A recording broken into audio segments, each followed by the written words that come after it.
one. He seeks to draw dividing lines between him and Sir Keir Starmer as we enter the election.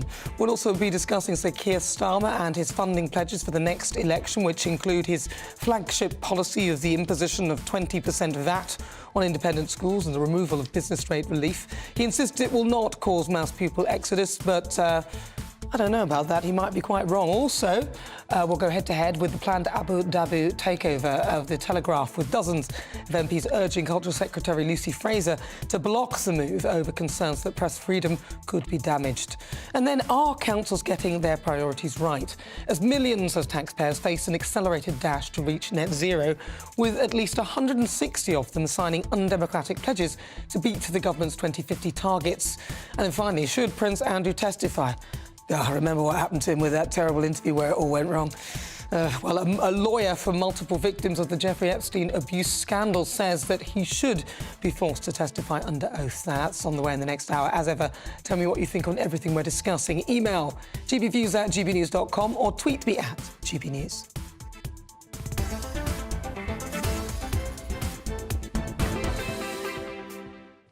So let's kick things off then. In a bid to boost his party's flailing poll numbers, Rishi Sunak has pledged to fund tax cuts by curbing benefit spending.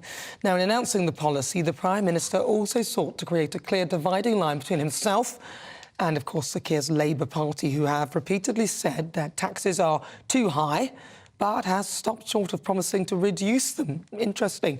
But will cutting benefits spending, funding tax cuts win your vote? Right, let's welcome again my head-to-head as social commentator and Car26 director Lois Perry, and also political commentator Matthew Stadlen. Right, Could I just say before we begin, please? Why? No. No. OK, what do you want? Go on, say it. I'm absolutely terrified. I don't mind going up against anyone in these sorts of debates. But taking on you two at the same time is really frightening. So I'm going to admit defeat before we even start. I'm going to set my bar that low. See, now that's actually quite passive-aggressive and quite clever. Well done, well done. And actually, Nana is obviously completely objective as the host. Of course. Yeah. Although I do have my opinion, so I'll let the objective as I want to be.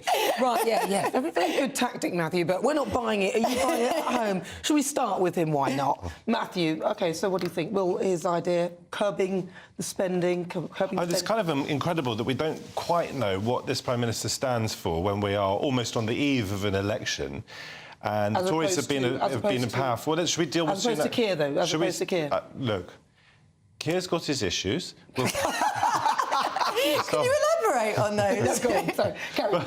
We'll come to Starmer in a moment, if we may. But first of all, on Sunak, is he going to cut or even abolish inheritance tax? I mean, yesterday in this interview with the Telegraph, he's talking about the nobility of work. So if you believe in the nobility of work, why would you slash inheritance tax? I don't think many people are going to be taken in anyway. This is the first major point. Because of fiscal drag, we've all learned what that means. Because of inflation, it means that so many more people are getting dragged into the higher rates, higher bands of income tax. So the idea that this 2% cut of national insurance is going to mean that people end up paying less tax is highly questionable. On the issue of benefits, I think, first of all, people who do work are also often on benefits, as well as people who don't work. But because we've been in this sort of huge crunch in the cost of living and in the crunch of our living standards, if people's benefits start getting taken away as well, they're going to struggle even more. And I think most people, I mean, I may be wrong, but most people watching today will think we should have a sort of civilised base rate at which people are able to live their lives. So will it win my vote? No. And if you look at the struggling public services, particularly the NHS, which we all rely on, unless we can afford private healthcare, and I can't, if we cut taxes, how on earth are we going to improve those services? Lois Perry. Well, the thing is, if we don't cut taxes, we're not going to stimulate economic growth, which means that we won't be, that basically we won't be able to afford to pay for any public services anyway. So we need to cut public spending so that we can actually encourage people to actually make money, because who do you think pays the taxes that fund the public services? It's the entrepreneurs, the business people. The majority of the businesses in this country are small businesses. We need to be encouraging them, and we're just not. But before COVID, COVID, there was 3 million people in direct receipt of benefits. Now there's 6 million. The whole furlough scheme, which was Rishi Sunak's idea, his whole concept as Chancellor, has discouraged people from taking any work whatsoever. And I've been looking at some figures, actually, and the average wage after tax in this country is 25,850 quid. For a single parent on benefits, they get 22 grand, right? Why would you go to work for 3,580 quid a year? There's no, what's the incentive? And in terms of cost of living, that a lot of that could have been completely avoided, because a lot of it is to do with net zero policies, which has pushed up the price of energy, which has crippled not just people's heating bills, but the price of absolutely everything, including transporting, food, goods, everything. So, no, I think they should be... I think it's a good idea, actually. I mean, you've raised a lot of points, and I want to come to the philosophical one in a moment, if I may, about the stimulation of growth. Just on the issue of the lower income a portion of the population, certainly don't think taxes should go up for them. But equally, I don't think their benefits should be taken away, because imagine if you are bringing home 22k or whatever it was you just said, following your research, if you're on benefits there and those are reduced, you're going to really, really struggle. On the wider point about growth, I mean, there was this joke about the anti-growth coalition. Do you remember when Liz Truss was Prime Minister for that disastrously short period of time? What, when she was thrown out in a coup? Well, it wasn't a coup. Well, it was. Of course, she helped crash the economy. But no, she didn't. Of course, let me just answer the point on growth. Well, you said she crashed the economy, sorry. You said no, she didn't. Well, no, she didn't. She just wanted to actually implement the policies that I've just discussed about stimulating economic growth and everything. And how did that work out? Well, there was a coalition of all of the... Even Biden put his two penneth in, and all of the big financial institutions ganged up on her and got her thrown out and got their stooge put in. Why would they want to gang up on her? Well, because they wanted Rishi in. They wanted Rishi in. Rishi was their guy. Absolutely. I don't think so. Financial background. I'm sorry. Look at what happened. Well, a lot of people think that's what happened. OK, you obviously do. I don't. Look at what happened to interest. Yeah, but you believe in net zero. Look at we'll come to net zero later. Look at what happened to interest rates. I mean, real people, many of whom, again, watching this programme, who've had more... Aren't we all real people? Well, there were other things at play which caused... Let's do it one at a time. I'll decide. Sorry, carry on, Matthew. What I mean by real people, I mean in the real world, and we're not just talking about political philosophy here, so many people watching this programme will have had high mortgage payments, and their payments will have gone up. And there is a very strong argument to suggest that this is partly as a consequence of that disastrous period in office of Liz Truss. But I want to answer the point on growth, because it's an important one. You are absolutely spot on. I'm making important points, thank you. Let me finish. You're absolutely spot on about growth. Of course we need growth. That's what I was talking about, the anti-growth coalition.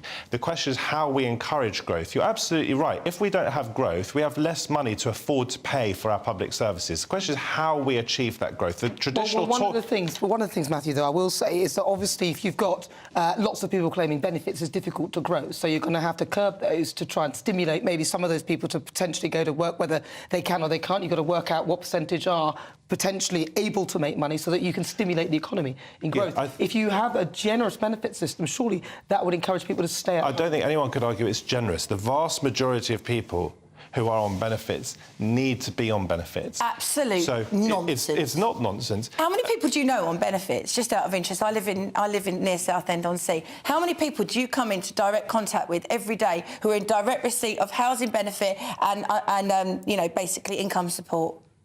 I'd say without knowing it, I mean, amongst my friends, none of my friends, as far as I understand it... So you have no concept? You've got to answer your question. But I live on a street, for example, that is half social housing. So I might not know directly that they are on benefits, but they will be. But if we're going to talk about this... So what's the answer, though? How many people do you know? I don't know. It doesn't know any. So you're going to say anecdotally that you know a lot of benefits cheats, do you? No, not anecdotally. It's not anecdotally. I've got...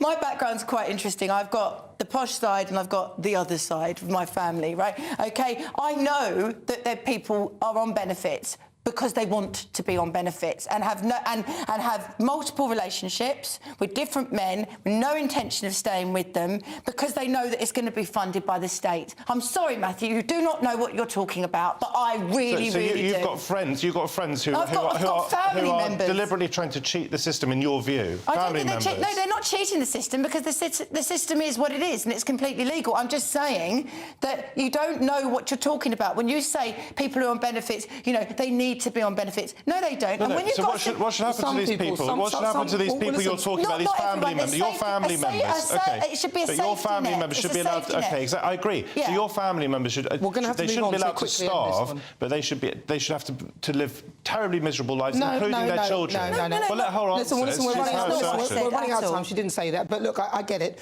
But the point is, what Lois is alluding to, there are some people who are on benefits who shouldn't be. But Matthew is saying that there are lots of people who need to be on benefits. I agree. Perhaps the government really needs to change the system so that employers are forced to pay more, so that people don't need to sit and languish on benefits. I mean, that's got to be the way. But listen, what do you think? GBViews at gbnews.com or tweet me at GBNews. This is Head to Head. We are going head to head on the next one, and this is about the Labour Party. They're cracking down on private schools using loopholes to avoid paying VAT on fees if they come into power at the next general election. Now, all of this is in anticipation of them coming into power. Several private schools have been encouraging parents to make use of fees in advance schemes to save themselves thousands of pounds. But Zakia wants to put a stop to such schemes and ensure that private schools pay the 20% VAT in full, even for parents who have already paid in advance. Now, this is, many feel ludicrous, but is this VAT raid on private schools justified? So joining me going head to head, Lois Perry and Matthew Stadlen. Lois Perry, I'm going to start with you. Well, people who pay for private school have actually paid twice, haven't they? Because they paid through their taxes for state education and then they're paying again. But education shouldn't be VAT. You shouldn't have to pay it on VAT. That's why you don't pay VAT on books. Education is not a luxury. And they think they're going to stop people sending their kids to private school or helping them by even getting tutors. You know, they're much mistaken. But surely, if you take kids out of private school, you're putting more burden on the state system. Anyway, Well, I think this is class warfare, actually. Their argument is that these parents can still afford to pay. It's only 20%. Their fees go up incrementally every year anyway, so a little bit extra on top it would be affordable and fine. Yeah, but 20% is not a little bit extra. And also, a huge amount of people that send their kids to private school aren't very extremely wealthy. They literally don't have holidays. They don't buy a house. They don't do certain things to give their kid a certain start in life, especially if they live in a particular part of the country where the local schools aren't particularly great. I mean, my granddad was he was a champagne socialist as well. He didn't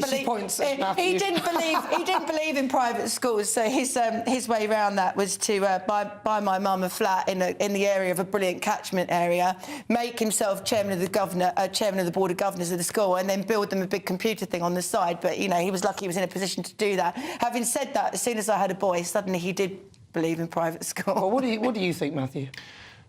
In principle, I think it's really difficult to justify what effectively is a subsidy. The fact that private schools at the moment are exempt from VAT, but I worry about unintended consequences. 20% on this, I agree with Lois. 20% is a lot for a lot of the parents, I suspect, who struggle to make ends meet at this admittedly much higher area of society than people who are on benefits. So 20% could well knock out some people from being able to afford it. What's going to happen to the pupils who are already in that system? Will they have to be taken out of it? I mean, remember Keir Starmer himself.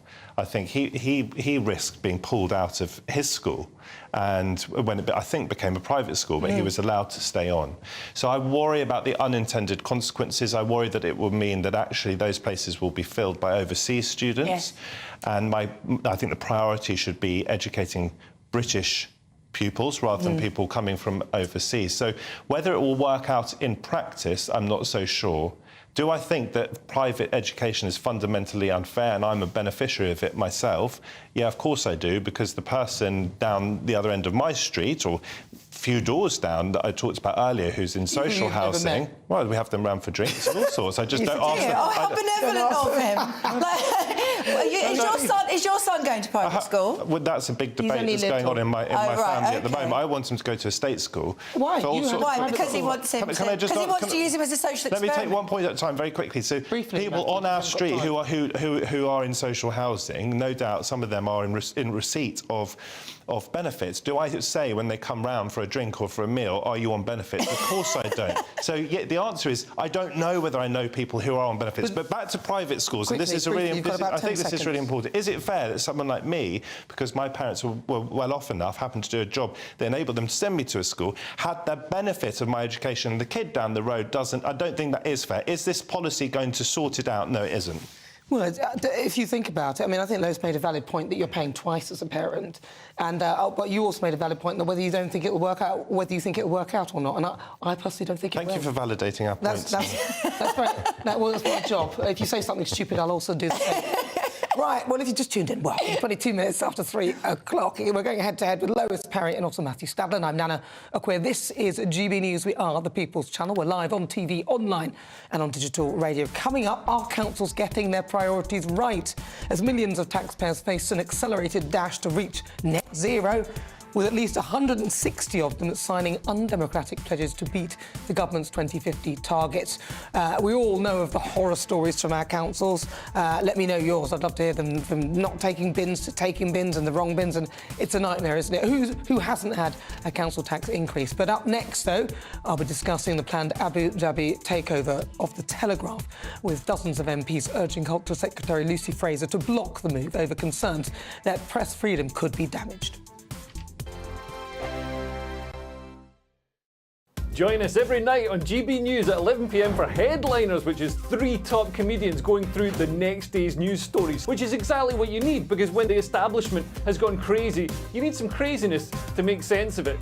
Headliners. You don't have to bother reading the newspaper. We've got it covered for you. Every night at 11 p.m. and repeated every morning at 5 a.m. We won't send you to sleep like some of the other paper review shows out there. So join us 11 p.m. every night on GB News. The People's Channel, Britain's news channel. I think the most exciting bit for me is talking to people. People who I think are ignored often by the major news channels. We're going to give news they want to hear. There's a voice there that needs to be heard. I think there's a chance here for a diversity of opinion to be expressed, which you don't find elsewhere. It's really exciting. We don't hold back. We're free to say how decisions that are taken here affect us all around the country. Only on GB News, the People's Channel, Britain's news channel. I'm Michelle Dewberry, and I'm not here to tell you what to think. I'd much rather hear what you have to say. So send in your opinions to gbviews@gbnews.com. Keep them clean, and you never know, I might read them out. With my panel here on Jubes & Co, we debate, we get stuck into the issues of the day on a show where all views are welcome, especially yours. GB News, the People's Channel, Britain's news channel. In the GB Newsroom, we bring you the news as it happens. With our team of dedicated journalists across the UK, we're ready to give you accurate reporting every day. When the news breaks, we'll be there with bulletins on GB News, the People's Channel, Britain's news channel. Your weekend starts here with Friday Night Live with me, Mark Dolan, 8 till 9 on GB News. Big stories, big guests and big laughs as we get you ready for a cracking weekend. That's Friday Night Live with Mark Dolan. Fridays 8 till 9 on GB News. Bring your own drinks. The admission's free. Good afternoon, Britain. Good afternoon, Britain. Join us, Tom and Emily, To find out what's happening in the heart of Westminster. and why it matters to you. Weekdays from midday, we bring you the most compelling stories from across the United Kingdom. And from your doorstep to our inbox, That's right, we want to hear from you. GB News. Britain's news channel. Big news, big debates, big opinion. Patrick Christie's Tonight is the week's biggest show. Every weekday, 9 to 11 p.m, we've got the inside track on the day's top stories. There'll be sharp takes you won't get anywhere else. We will set the news agenda, not just follow it, and I want to bring you along for the ride. Whatever it is, we'll have our finger on the pulse. It's news, but it's this close to entertainment. Patrick Christie's Tonight, 9 to 11 p.m, only on GB News, the People's Channel, Britain's news channel. GB News is Britain's news channel, and now you can support it. All you have to do is scan that QR code that's up on your screen right now, or you can go to gbnews.com/support and become a GB News member. You'll have fantastic benefits. We're also going to organise special events where you as GB News members can meet the presenters, the on-screen faces. Scan the QR code or go to gbnews.com/support. Thank you so much.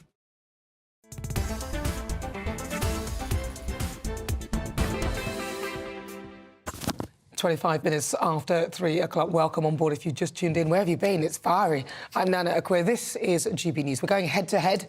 We are the People's Channel now. Over 70 MPs are urging Culture Secretary Lucy Fraser to block the Abu Dhabi-backed takeover of the Telegraph due to the threat they believe that this poses to press freedom in this country. Now, MPs from both the main political parties and even a cabinet minister openly opposed the bid by Redbird, IMI, a private equity firm that is three-quarters funded by the Gulf state. Ofcom have already launched a review into the sale, but it's only Lucy Fraser who has the power to ultimately block the takeover. So should we be worried over the potential sale of the Telegraph to foreign buyers? So joining me now to go head-to-head, Lois Perry and Matthew Stadlen. All right, Matthew, I will start with you. Yeah, I think we should be very worried. I don't think it should be happening. I think our press should be run and owned by British people. And that's Lois. He says it should be quite straightforward and straight into that. Well, yeah, I agree with you. Jesus Christ. Don't swear on the Sunday. Oh, some people don't like that. Oh, I'm sorry. I mean, look, the guy who's fronting it used to be a very senior, if not the most senior guy at CNN. He's trying to build in this process by which editorial independence would be guaranteed. Yeah. In practice, really? I mean, we know that this station is part funded by, I think, an investment group that has links with and is partially based in Dubai. Mm. So that's interesting. But that can be questioned. I mean, if you look at the whole Brexit thing, sorry to bring Brexit back into it, but it was about us becoming an independent country, standing on our own 2 feet, being big and brave in the world. If you look at London, so much of our capital city is already owned by foreign interests, by Qataris. Just for example, look at our football clubs. What's that got to do with Brexit? Because that was before Brexit. Because Brexit was about us being independent and strong in the world. And no, I'm not. But I do believe that our football clubs, for example, shouldn't be owned by interests in the United Arab Emirates, shouldn't be owned by Saudi Arabia. I'm a Man United fan, although I'm losing heart, and I do not want our club to be owned by Qatar, and it looks like that's not going to happen anymore. I mean, Newcastle is a really interesting example, because part of the deal was supposed to be that Saudi Arabia would not have direct input into the club, I think. And is that the reality? We have to at least have our eyes open about this stuff. Do I want one of our main newspapers? I'm left-leaning, but I think the Telegraph is really important. In fact, I wrote for it for 3 years. I don't want it owned by Abu Dhabi. But we are a commercial, so we're a capitalist country. We are not a communist state. And people should be able to buy whatever they want to buy. It is down to our political structures to then make it more difficult or put things in the way that might make it more or less likely. That's a contradiction in terms there, isn't it? Let me finish. I haven't finished it, though, so you don't know, do you? So it is up to our political elite to decide how they'll navigate that and determine whether a foreign buyer can buy something of that nature. But we are ultimately a capitalist state, so why would you want to head towards something that's more a communist model where we don't allow people to buy certain things like commercial entities, which is a commercial entity? Which is very interesting because on the Jeremy Corbynista type left, they are actually Brexit supporters as well.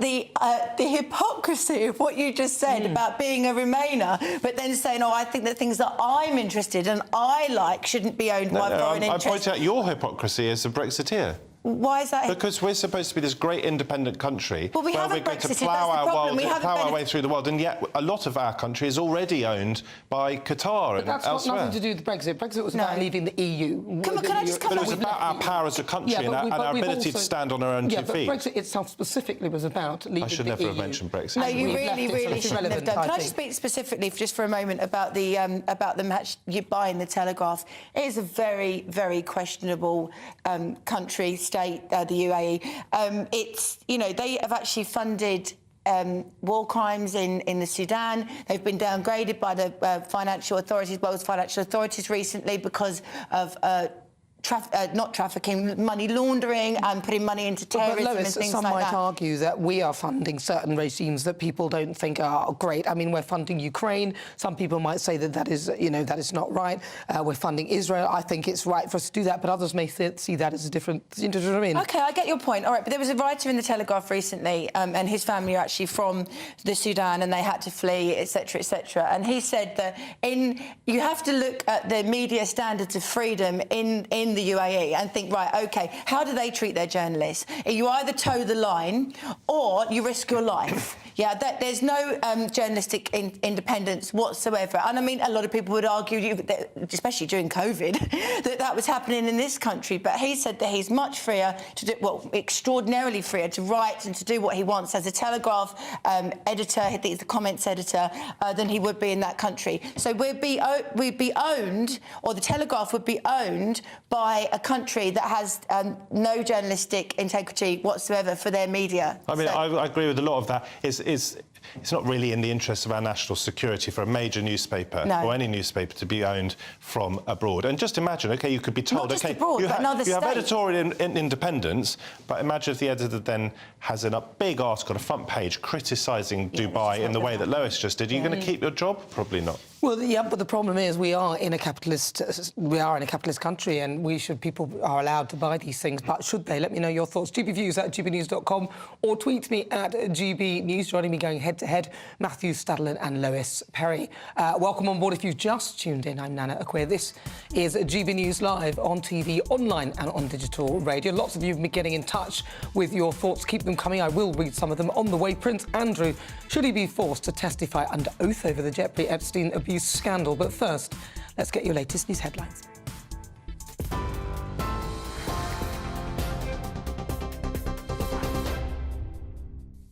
Nana, thank you. Good afternoon. I'm Sam Francis in the GB newsroom. The headlines just after 3:30.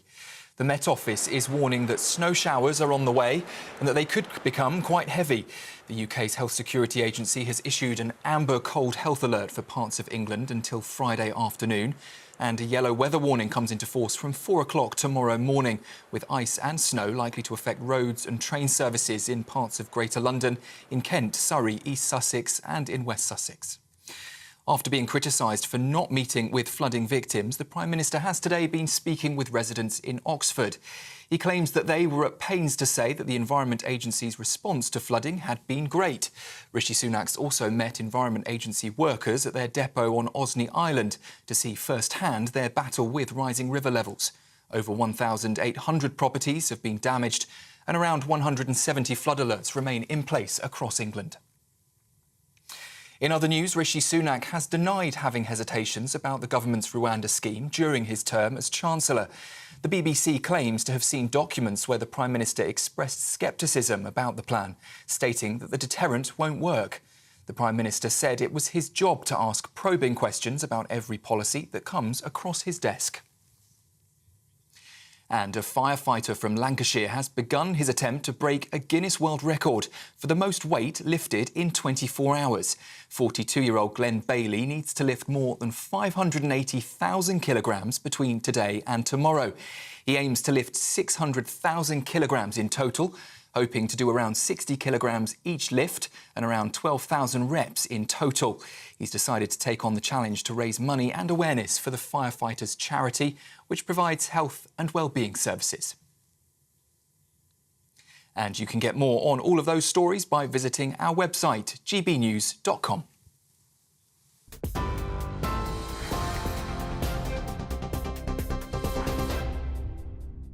Thank you, Sam. This is GB News. I'm Nana Akua. Loads more still to come.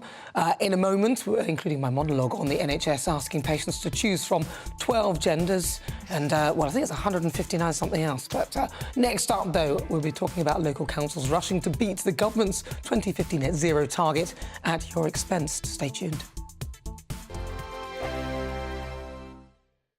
2024, a battleground year. The year the nation decides. As the parties gear up their campaigns for the next general election. Who will be left standing when the British people make one of the biggest decisions of their lives? Who will rise? And who will fall? Let's find out together. For every moment, the highs, the lows, the twists and turns. We'll be with you for every step of this journey. In 2024, GB News is Britain's election channel.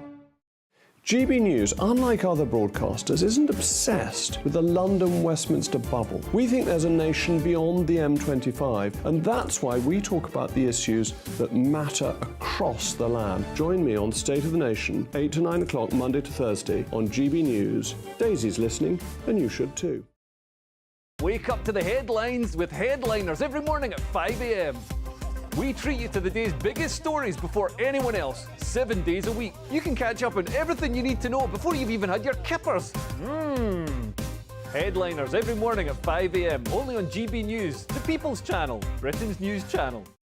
I'm Andrew Doyle. Join me at 7 o'clock every Sunday night for Free Speech Nation, the show where I tackle the week's biggest stories in politics and current affairs with the help of my 2 comedian panellists and a variety of special guests. Free Speech Nation, Sunday nights from 7 on GB News, the People's Channel, Britain's news channel. Now then, Lee Anderson here. Join me on GB News on my show, The Real World, every Friday at 7 p.m. I'm not eating bloody cat. Are you Delicious. mental? Open your mouth. OK, here comes a train. Reminds me of the scene in Singing in the Rain. Adam, is that a good one? Whoa! Join me at 7 on GB News, Britain's news channel. What you get for breakfast is something that, if we do our jobs right, you will wake up to news that you didn't know the night before. It's a conversation. It's not just me and Eamon. We want to get to know you, and we want you to get to know us. From 6, it's Breakfast with Eamon and Isabel. Monday to Thursdays on GB News, Britain's news channel. Have a great Saturday night with me, Leo Curse, on the Saturday Night Showdown. It's a crazy world out there, so come and make fun of it with me, my panel of comedians, and a couple of people who actually know what they're talking about. This Saturday Night Showdown is your front row ticket to the clown show every Saturday, only on GB News, the People's Channel, Britain's news channel. Good afternoon, Britain. Good afternoon, Britain. Join us, Tom and Emily, To find out what's happening in the heart of Westminster. and why it matters to you. Weekdays from midday, we bring you the most compelling stories from across the United Kingdom. And from your doorstep to our inbox, That's right, we want to hear from you. GB News, Britain's news channel.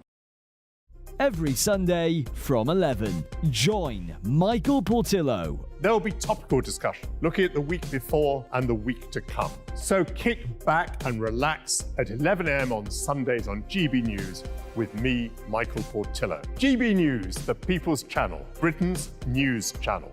When the news happens, it happens here. And really important breaking news. Breaking news this morning. On TV, radio and online, the news starts here on Britain's Newsroom. All the biggest stories and the answers that you need from across the UK and beyond. Join Britain's Newsroom from 9:30 on GB News. The People's Channel, Britain's news channel.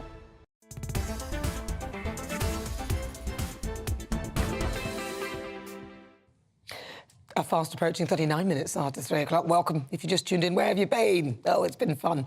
This is GB News. I'm Nana Akua. We're going head-to-head in a clash of minds on this next topic because at least 160 councils have introduced a new net zero measure to beat the government's own targets of reaching net zero by 2050.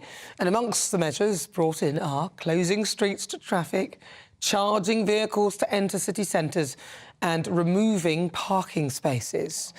Now, whilst the councils have justified their actions by saying that more ambitious plans of action are needed if Britain is to meet its net zero targets, others have dismissed the plans as undemocratic because taxpayers have not been consulted, which I think is fair enough. So joining me to go head-to-head, Lois Perry and also Matthew Stadlen. We've got to start with you, Lois, on this. Oh, God.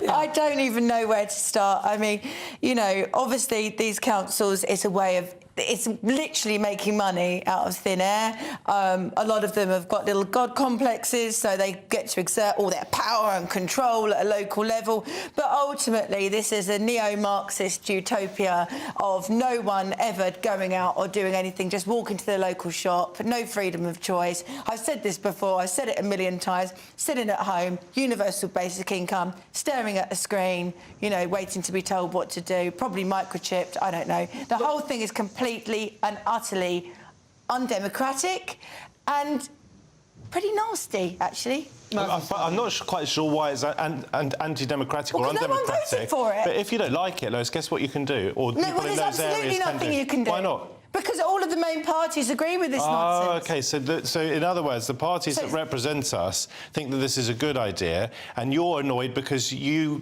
not represented. So do you know what the great thing you can do in a democracy? Set up your own party. You set up your own campaign group, Car 26 or whatever it is. Or whatever. I knew you were going to say that. How passive-aggressive was that? You could... Not passive-aggressive. Well, it is. Or whatever it is. You know exactly what it's called. Is it Car 26? Yes, it okay, is. so As you well know. I was right. Yeah. So you can... I'm not quite sure what the point of it is, but you can set your own party up, and then we can have the great opportunity to vote for you. Do you want me to tell you about my most recent polling? Because obviously I don't represent anyone, right? So the most recent YouGov polling that we did with Car 26, or whatever it is, showed that 62% of those that were polled in a YouGov poll wanted a referendum on net zero. So, guess what? Do you know why they wanted a referendum? Because they don't want net zero policies, because they know that it makes them poorer, takes away their choice, and it's just a completely ridiculous idea, especially when China and all these other countries are polluting, in inverted commas, 100 times more than we are. I'll let you know when you can jump in. Yes, Matthew. Yeah. Look, give me just a minute at least just to rebut some of this stuff. Well, but you can have your minute, but if you keep dropping in passive-aggressive jibes, then you will be interrupted. Have I been passive-aggressive? I don't understand the point about Car 26.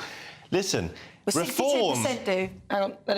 Reform UK, Richard Tice's party, they offer something slightly different, right? They've got some big, bold policies. I disagree with perhaps all of them. Interviewed Richard. We get on well. I've interviewed him very robustly for the podcast.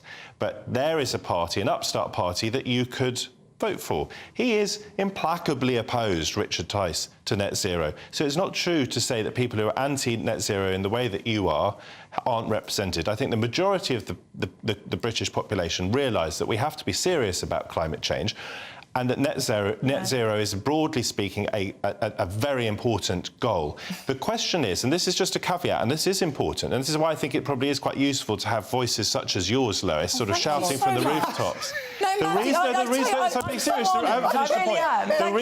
Listen, what is important is because we've set this goal, and Chris Skidmore was the energy minister for the Tories, who's just stepped down, when they enshrined it in law, is because we said, OK, this is what we need to do because we want to be in line with the international community and with science. Okay, how do we get there? Let me just quickly say, how do we get there? That's important, because it has to be done equitably. But I've got to stop you. I'm asking about the councils. Oh, yeah. And we're talking about whether it's undemocratic. Yes. So... Well, my answer to that is, I'll give you a personal example, 20-mile-an-hour speed limits in London. I don't remember voting for that at the last mayoral election. Maybe I didn't read the prospectuses, the manifestos closely enough. I don't remember voting for it. When it first came in, as a born and bred Londoner who's used the streets as an adult, I thought, very, very annoying. Now I think it's a fantastic thing. That doesn't answer the point about democracy. What does answer the point about democracy is that we're about to have a mayoral election. And then if people don't like it, they can say, bye-bye, Sadiq Khan, we'll vote for someone else, but I'll tell you a secret. He's going to win again, and that's going to really annoy you guys. Well, this will be interesting if he does. I think it will annoy a lot of people. It will, but he will win. People like me.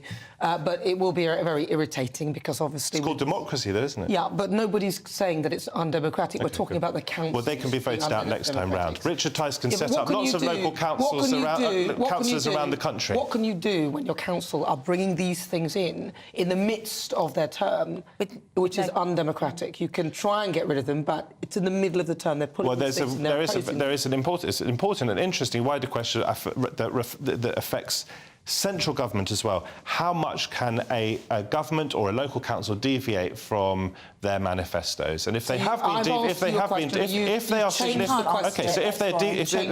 significantly deviating, then I guess there is a question of whether it's anti-democratic. But I repeat, exercise your vote, get out and vote. If you don't like what your council's doing, vote them out next time round. Yeah, well, I mean, that's interesting, but the point still remains that these councils are doing things that the community have not asked them to do, and they're not aware of them doing it, and they're imposing them. And where I live, they've got this thing where they've decided now that the bin in the middle, so you've got the green, the black, and then there's a brown one. The brown one, or is it the green one? It's the green one now. Because a lot of people don't fill it, they're now going to put a sort of surcharge. So you can then decide whether you want them to pick up the green bin or not, even though I pay my council tax. It's stuff like that these councils are doing, and I think it's actually very undemocratic. But what do you think at home? GBViews at gbnews.com, or tweet us at GBNews. We'll get some of those emails. Now, Lois, I know with this net zero stuff, what do you think? Because obviously Skidmore's gone, which is a rather unfortunate name. Well, it really but he is. had to go. There's no point in it. I don't know why Well, there's a top job that's coming up on the CCC, which is the So Climate that's why Change he's gone. Committee, That's the and real Lord reason. Gummer, who has been wrong on pretty much everything he's done during his political career. Obviously, very famously making his little girl eat a hamburger during the BSE crisis in the 90s. I even remember that. I remember watching it and thinking, oh, that's a bit weird. Anyway, they've all got their snouts in the trough in terms of renewable companies and stuff. That's a fact. That's not me being in any way libelous. Skidmore's on 80 grand a year from this renewable company consultancy thing, and he's going to go over, I believe, to Lord Gummer's job because Lord Gummer is stepping down. So yeah, it's all very corrupt and it's all totally. Hold on. Sorry, no, it might not be corrupt. If he's going to the job legitimately and leaving his post, that's perfect. If you're being paid, let me finish. Sorry. He's allowed to do that. They are allowed second jobs. Yeah. He's doing something that a lot of MPs do. We've got MPs who work here and are doing a second job. I don't agree in second jobs with MPs, by the way, but he's not. That's not corruption. Him leaving his post, which he's allowed to do, and then taking a different job. Yeah, look, the way to justify or to explain what Skidmore has done, I don't think we should focus on him because it's much more about the issues which we passionately disagree about. Well, he was net zero, wasn't he? He was net zero, but if he was doing it to really draw attention to this bill that's probably going to pass anyway next week, that's one thing. If he just wanted to get out earlier, and according to Richard Tice at least, I'm not sure why I'm going to him for my news, but he suggests it's £250,000 it's going to cost the council, the local community to run this election when the seat's going to be abolished anyway. So the MP who wins will only be in for a few months. So reformer we know boycotting. That. OK, so park that aside. The point about Skidmore is he thinks that Rishi Sunak has put the skids under the net zero policy. And this is very serious because there are two parts to this. One, do we need to get to net zero? Yes, obviously we do. That's a scientific and international consensus. Some people disagree. Lois disagrees, and she's in the studio. The second point is, how do we get there? And this is important. This is what I was trying to get to earlier. We've agreed and we've legislated to get there by 2050, but we need to do the hard thinking about how we actually get there to make sure the policies are solid and to make sure that poorer people, if we can, are not disproportionately affected. I'm going to wrap this up because a lot of people don't agree with it, and people weren't consulted thoroughly as to what it would entail. And a lot of the stuff they're making up right now is costing us all a fortune, including this stuff that these councils are initiating without any sort of democratic mandate as to whether they should be doing it. So what do you think? GBViews@gbnews.com. But beforehand, we were talking about VAT on private schools. We went head-to-head on that, and Sunak potentially cutting benefits to enable tax cuts. Jeff says, I come from Toxteth. The majority are on benefits and the majority are working. She has no idea of the worry of even the possibility of reducing benefits causes in the households of those that need it. So I think he's referring to you, Lettuce. Mike says there are thousands of people claiming benefits as a career choice, mainly because the wages are too low. It is very natural for people to go for which pays the most. This is a government failing, not to the fault of the people. The majority of the people would love to go to work if it enhanced their quality of life. And Tony says VAT on private schools will make lower-income parents unable to pay, making the rich elite able to have more spaces in those schools. So Keir Starmer will need to have a rethink as to what he's actually doing if he's proposing that. But moving on to our final story in head-to-head, a lawyer for several of Jeffrey Epstein's victims is urging Prince Andrew to testify under oath about his role in the Epstein abuse scandal, meaning that he would actually be legally obliged to tell the truth. Now, Florida-based attorney Spencer Coufin made the comments after the Duke of York was named repeatedly in documents about Epstein's crimes made public by a US court this week. And Prince Andrew has strenuously denied any claims of wrongdoing, but should he be forced to testify under oath? Well, let's see what my head-to-headers make of that. Joining me to discuss, Lois Parry and Matthew Stadlin. Matthew, this one starts with you. What do you think? Completely clear on the Prince Andrew stuff. He should be treated no differently from how he would or should be treated if he were just a regular British citizen. The law has to apply to Prince Andrew in exactly the same manner as it would or does apply to the rest of us. So if there is a means by which he can be compelled to do that legally, then fine. The police, as I understand it, have been asked to reinvestigate or to investigate for the first time, to look at this again, and so far they've said they're not going to do so unless further evidence comes to light. Whether you're a Prince Andrew supporter or you're not, the law of this land must apply to him, and to my mind, it's as straightforward as that. So, yeah, OK, Lois Perry. Right, there's a couple of points here. There's a brilliant book by the lady that's married to Conrad Black, who used to own Telegraph, called Barbara Emile. She's brilliant, I'd recommend it. But she says in the book, it was well known in their circles that Ghislaine and Epstein did high-level stings. That's what they did, high-level stings. This is in her book. This is in her. This hasn't been evidenced anywhere else. Ghislaine the other day mentioned that she felt that he had been set up as well. Look, I don't know whether he was set up or not, but if the British police don't think he needs to be interviewed, then does he need to be interviewed? Is it a witch hunt? So are you saying that Andrew has been set up? Is that what you're saying? All I'm saying... In the book, you're saying that that's what the book says. She suggested that that's what they did, and the other day I read an article that Ghislaine had said that she felt that he had been set up on purpose as well, that it had been some sort of sting. That's what they did, apparently, but I don't know that for a fact, but that's the allegation. But the other thing is, I think we need to really find out what happened with Jeffrey, with Epstein's death. Why? Why? Because why is that relevant? Because the relevance is if somebody was trying to cover something up, I mean, he may well have committed suicide. I mean, there's lots of questions around it. But if he was killed or his suicide was enabled in some way, helped along, why? Who benefited from that? But some people would say that that would be a waste of money because actually we should be investigating the people who were surrounding him and also the stories around it. But who would benefit? Who would benefit from his death? That would surely be part of the broader investigation into the other individuals. But as you know, and, you know, they say he committed suicide, but some say that something happened in prison. If you are convicted of that kind of crime, then you don't really have a good time in prison, and a lot of them sort of... No, but he was in isolation. He wasn't sharing a cell. The cameras were out for the time that he apparently killed himself. Look, all I'm saying is there are question marks around over things. all of it. Over all of it, do you not think it's a bit of a waste of police time, Matthew, that we should be investigating all of this Epstein stuff? What do you think?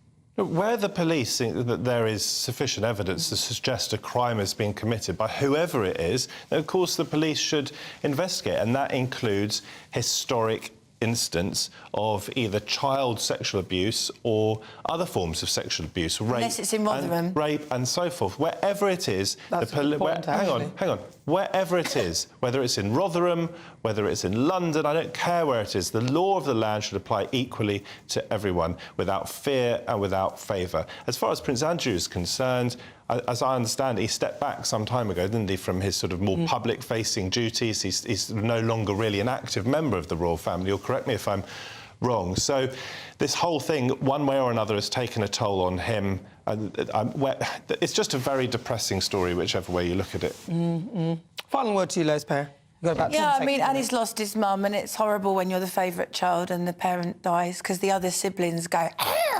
Well, but some people, if, you know, he's not been convicted of anything, he has said that he has denied all allegations.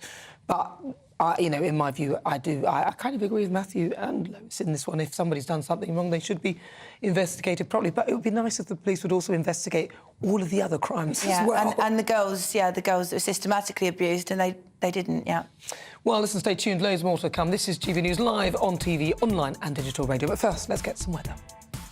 A brighter outlook with Box Solar, sponsors of weather on GB News.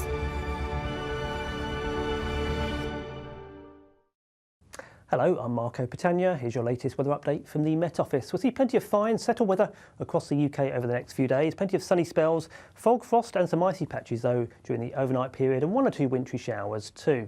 High pressures dominating, sitting just towards the northwest of the UK, giving us the generally fine conditions, although notice fairly tightly packed ice paths towards the south, so a bit of a breeze coming in from the east or northeasterly direction.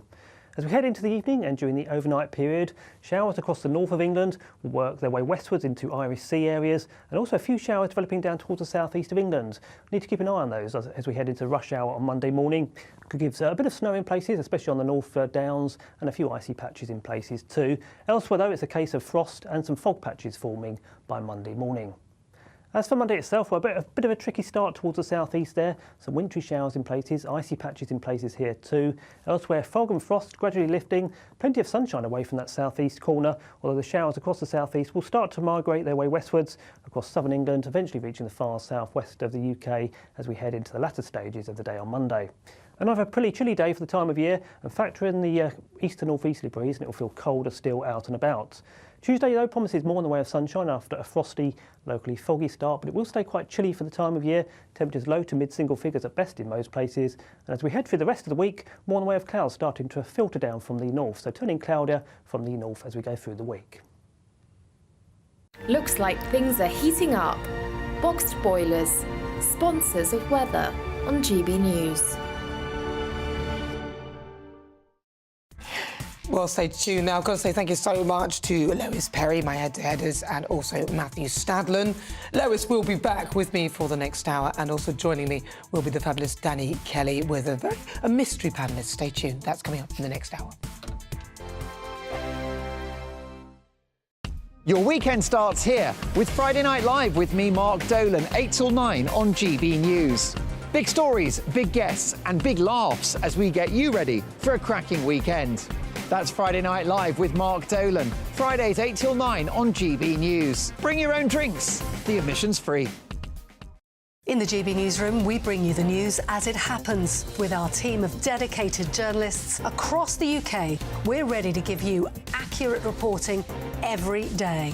When the news breaks, we'll be there with bulletins on GB News, the People's Channel, Britain's news channel. Big news, big debates, big opinion. Patrick Christie's Tonight is the week's biggest show. Every weekday, 9 to 11 p.m, we've got the inside track on the day's top stories. There'll be sharp takes you won't get anywhere else. We will set the news agenda, not just follow it, and I want to bring you along for the ride. Whatever it is, we'll have our finger on the pulse. It's news, but it's this close to entertainment. Patrick Christie's Tonight, 9 to 11 p.m, only on GB News, the People's Channel, Britain's news channel. Join us every night on GB News at 11 p.m. for Headliners, which is 3 top comedians going through the next day's news stories, which is exactly what you need, because when the establishment has gone crazy, you need some craziness to make sense of it. Headliners. You don't have to bother reading the newspaper. We've got it covered for you. Every night at 11 p.m. and repeated every morning at 5 a.m. We won't send you to sleep like some of the other paper review shows out there. So join us 11 p.m. every night on GB News, the People's Channel, Britain's news channel. I'm Michelle Dewberry, and I'm not here to tell you what to think. I'd much rather hear what you have to say. So, send in your opinions to gbviews@gbnews.com. Keep them clean, and you never know, I might read them out. With my panel here on Jubes & Co, we debate, we get stuck into the issues of the day on a show where all views are welcome, especially yours. GB News, the People's Channel, Britain's news channel.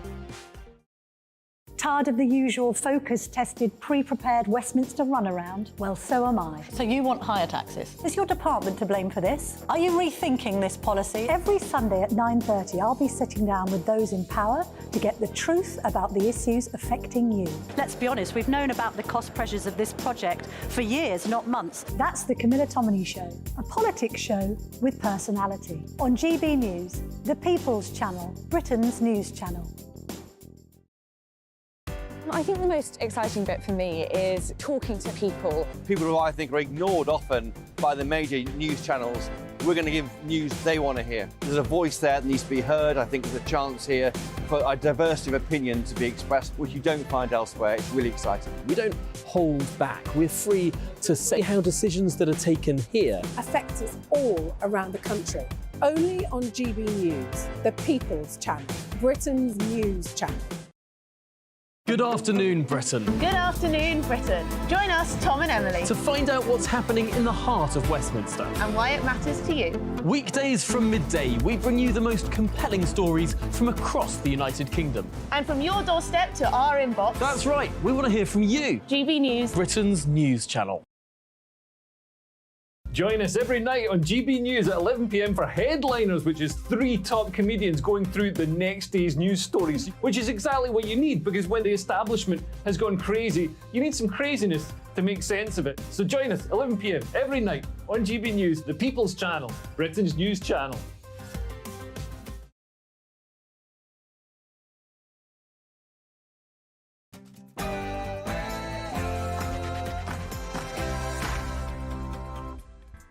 Good afternoon, it's 4 o'clock. This is GB News on TV, online and on digital radio. I'm Nana Akua.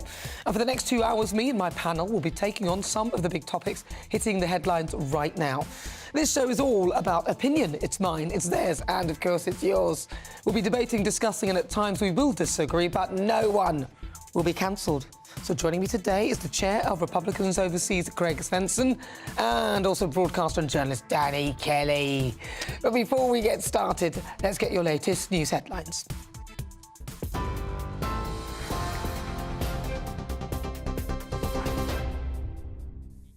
Nana, thank you very much. Good afternoon. I'm Sam Francis in the GB newsroom. The headlines at 3. Well, we start with some breaking news. The Conservatives have chosen the partner of disgraced former MP Peter Bone to replace him. According to the party chair, Richard Holden, Helen Harrison was selected as the new candidate for Wellingborough at a meeting of members this afternoon. A by-election is being held there after Mr Bone was found to have indecently exposed himself to a staff member and trapped them in the bathroom of a hotel room. He has denied those allegations. After being criticised for not meeting with flooding victims, the Prime Minister has today been speaking with residents in Oxford. He claims that they were at pains to say that the Environment Agency's response to flooding had been great. Rishi Sunak also met Environment Agency workers at the depot on Olney Island to see firsthand their battle with rising river levels. Over 1,800 properties have been damaged and more than 160 flood warnings are still in place in England. The Prime Minister says the government's flood defences are working. There have been many people affected by what's happened over the past week, but also 49,000 homes have been protected from flooding as a result of that investment, and also things like the pumps that I've been seeing here today and the flood barriers. Just in the community I've been walking around, hundreds of homes have been protected because of those investments. But of course this is going to be devastating for those who are impacted, which is why there's financial support in place. But overall, the investment that's going into flood defences is at a very, very high level. Well, from the rain to the snow, the Met Office is warning that snow showers are on the way and could become quite heavy. The UK's Health Security Agency has issued an amber cold health alert for parts of England until Friday afternoon, and there's a yellow weather warning in place from tomorrow morning at 4 a.m, saying that ice and snow are likely to affect roads and train services in parts of Greater London, in Kent, Surrey, East Sussex and in West Sussex too. Earlier, Rishi Sunak denied having hesitations about the government's Rwanda scheme during his term as Chancellor. The BBC claims to have seen documents where Rishi Sunak expressed scepticism about the plan, stating that the deterrent won't work. But the Prime Minister has said that it was his job to ask probing questions about every policy that comes across his desk. Shadow Education Secretary Bridget Phillipson says the plan won't work. It's far from clear whether the plan will have sent anyone to Rwanda, because, we've sent more Home Secretaries to Rwanda than we have asylum seekers. And even if Rwanda were to be an effective intervention, well, even if it were to be effective, you're talking about between 100 to 200 asylum seekers. It's 1% of the backlog of claims that we're facing at the moment. So it's just not the answer. It's a gimmick. What we need to have is a serious plan, as Labour has set out, around tackling those cases, that huge backlog of cases, and ending the use of inappropriate accommodation such as hotels. Well, today is the 5th day of the longest NHS strike in history. That's as junior doctors hold their ground over pay and conditions. Hospitals concerned with patient safety are pleading for an end to the industrial action, with several NHS trusts declaring critical incidents as results of the walkouts. Talks between the government and the British Medical Association broke down last month, with the union claiming its members' pay has been cut by more than a quarter since 2008. Former medical director and chief medical officer of Bupa, Dr Andrew Vallance-Owen, says it's time for negotiations. What they're doing is demonstrating how important they are to the NHS, but because we can see the chaos which is resulting from their action. But I think that their leaders, should be thinking now, before they completely lose public support. At the moment, they have still got it, according to opinion polls. Now is the time to say, OK, we will negotiate. Well, elsewhere, a teenager and a man have died after a car left a road in Lincolnshire and became submerged in water. Police are appealing for any witnesses after the 16-year-old and the 40-year-old man were killed in Tetney yesterday lunchtime. The car involved was a blue Mercedes 300. In the US, investigators are hunting for part of the fuselage that blew off the Alaska Airlines aircraft yesterday while it was mid-air. Dozens of planes have been grounded in America after the plane made an emergency landing when a hole appeared where a window had previously been. 177 people were on board that flight, but luckily no one was hurt. The US airline regulator has ordered inspections of all 171 Boeing 737 MAX 9 jets in the country. Investigators believe the piece of the plane is somewhere near Portland in Oregon, and they're asking anyone who finds it to contact the police. And a firefighter from Lancashire has begun his attempt to break a Guinness World Record for the most weight lifted in 24 hours. 42-year-old Glenn Bailey needs to lift more than 580,000 kilograms, good luck, between today and tomorrow. He's aiming to lift 600,000 kilograms in total. That'll take 60 kilograms a time at around 12,000 reps in total. He decided to take on the challenge to raise money and awareness for the firefighters' charity, which provides health and well-being services. This is GB News across the UK on TV, in your car, on digital radio, and of course on your smart speaker. Just say play GB News. Now though, let's return to Nana.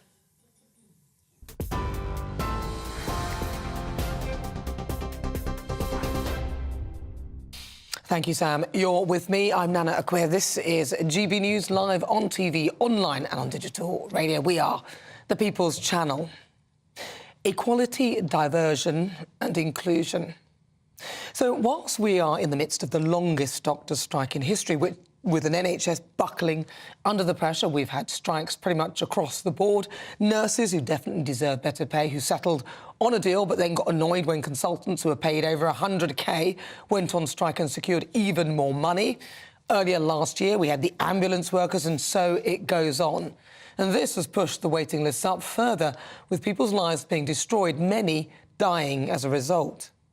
And in the midst of all of this, someone, somewhere, I'm guessing in the EDI unit, Equality, Diversion and Inclusion, which is what I like to call it, has been paid money to come up with this claptrap.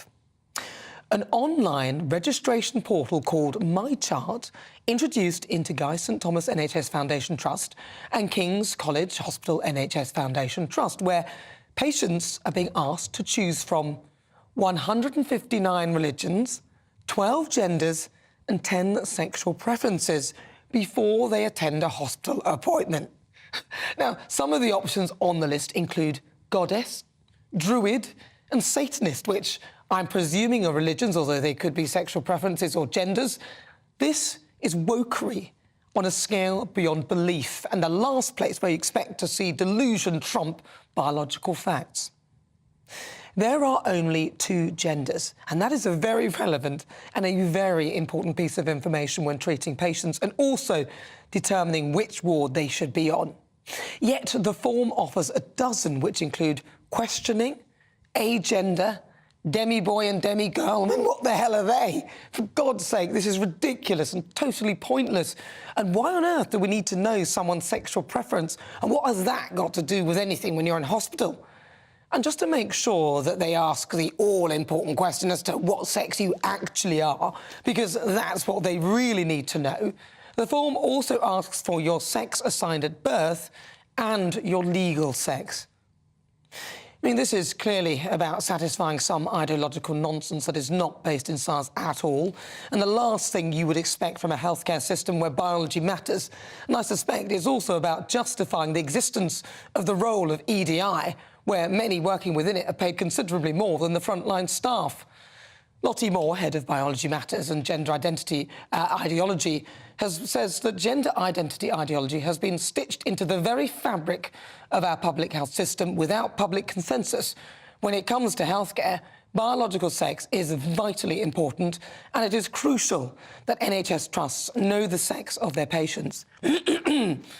Now, of course, other NHS trusts are using the system with fewer options, but it's still madness, with some NHS chiefs on over 300k heading up some of the most failing trusts with record waiting lists. The NHS needs a serious spending rethink, and the first thing that is surplus to requirements is equality, diversity and inclusion.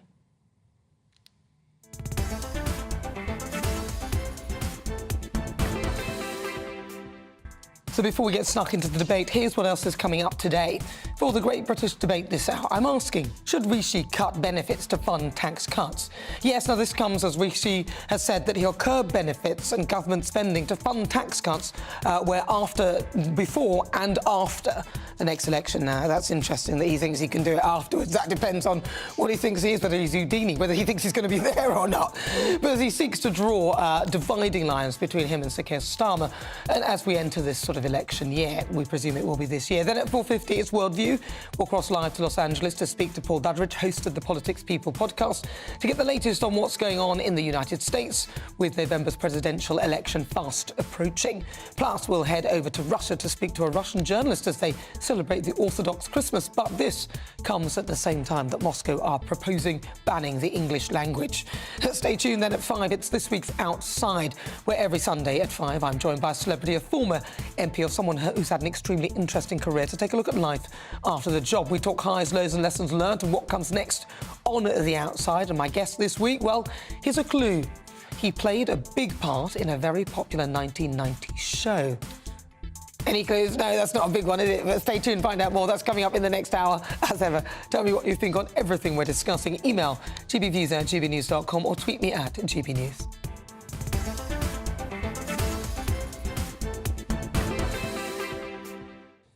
Well, let's welcome again to my panel. We've got Chair of Republicans Overseas, Greg Svensson, and also broadcaster and journalist Danny Kelly, who just said that that's a rubbish clue. It's one of the worst clues I've ever heard. It's a very broad clue. Exactly. 1990s, successful TV show, and you've got a picture with a guy whose face is being pixelated out. Exactly. They're going to guess. They'll get it right. They always hope do. The clues get better. No, there'll be more. I'll add them in. Honestly. Who's doing this show? Me or you? Looking gorgeous as ever. Oh, very good. Not a you, compliment. Greg. Yeah. Although a very handsome individual. Yeah, just a new show. Very good, Danny. I'm going to start with you, Danny, because you know how it works here. What do you think of this? Well, look, I've just met Greg for the first time, and I've interviewed him over the years on regional radio, and it's a mind virus that came over from North America, Greg. Guilty as charged. And I've only just met you, but I feel like you're partly responsible, not individually, but your country, which I'm a massive fan of, and it's infiltrated everything that we do in this country now. And the NHS, I think, is sacrosanct. And I think the NHS is too sacred to start messing around with things like this. You know, if you're ill, if, God forbid, any of us on the panel get ill, whether we have private healthcare or whether we rely on the National Health Service, we still have to go through a triage system where the NHS is the first individual. That's the worst bit. It is. And I'm not concerned about sexual... whatever, did you say preferences? Yes, sexual preferences is on the list. So what do you fancy? What do you... I mean, why do they need to know that? Sexual preference. Are you gay? Are you straight? Are you... I think it's... I don't know. Is goddess... I don't know. They've got all these agender... So it's not what you They've fancy. got questioning... OK, all right. I mean, well, no, it might be. I literally really? don't know what... Yes, exactly. It's intrusive. It's pointless. OK. I would feel desperately offended if I could muster up the strength, if I dropped dead and they brought me back to life and they said, Mr Kelly, before we start any procedure, can we just ask you a few things about your sexual... I would say, listen here, pal, I'm on my last breath. Will you just save my goddamn life? Is that what you're saying, your last breath? I'd say no one's interested in what you're going to ask me. I'm a bloke. I'm a 53-year-old bloke, a heterosexual guy. Now, save my life. Yeah. It's pretty outrageous. It's by the way, guilty as charged. I mean, the American wokeism somehow made it across the Atlantic. I blame the blue states.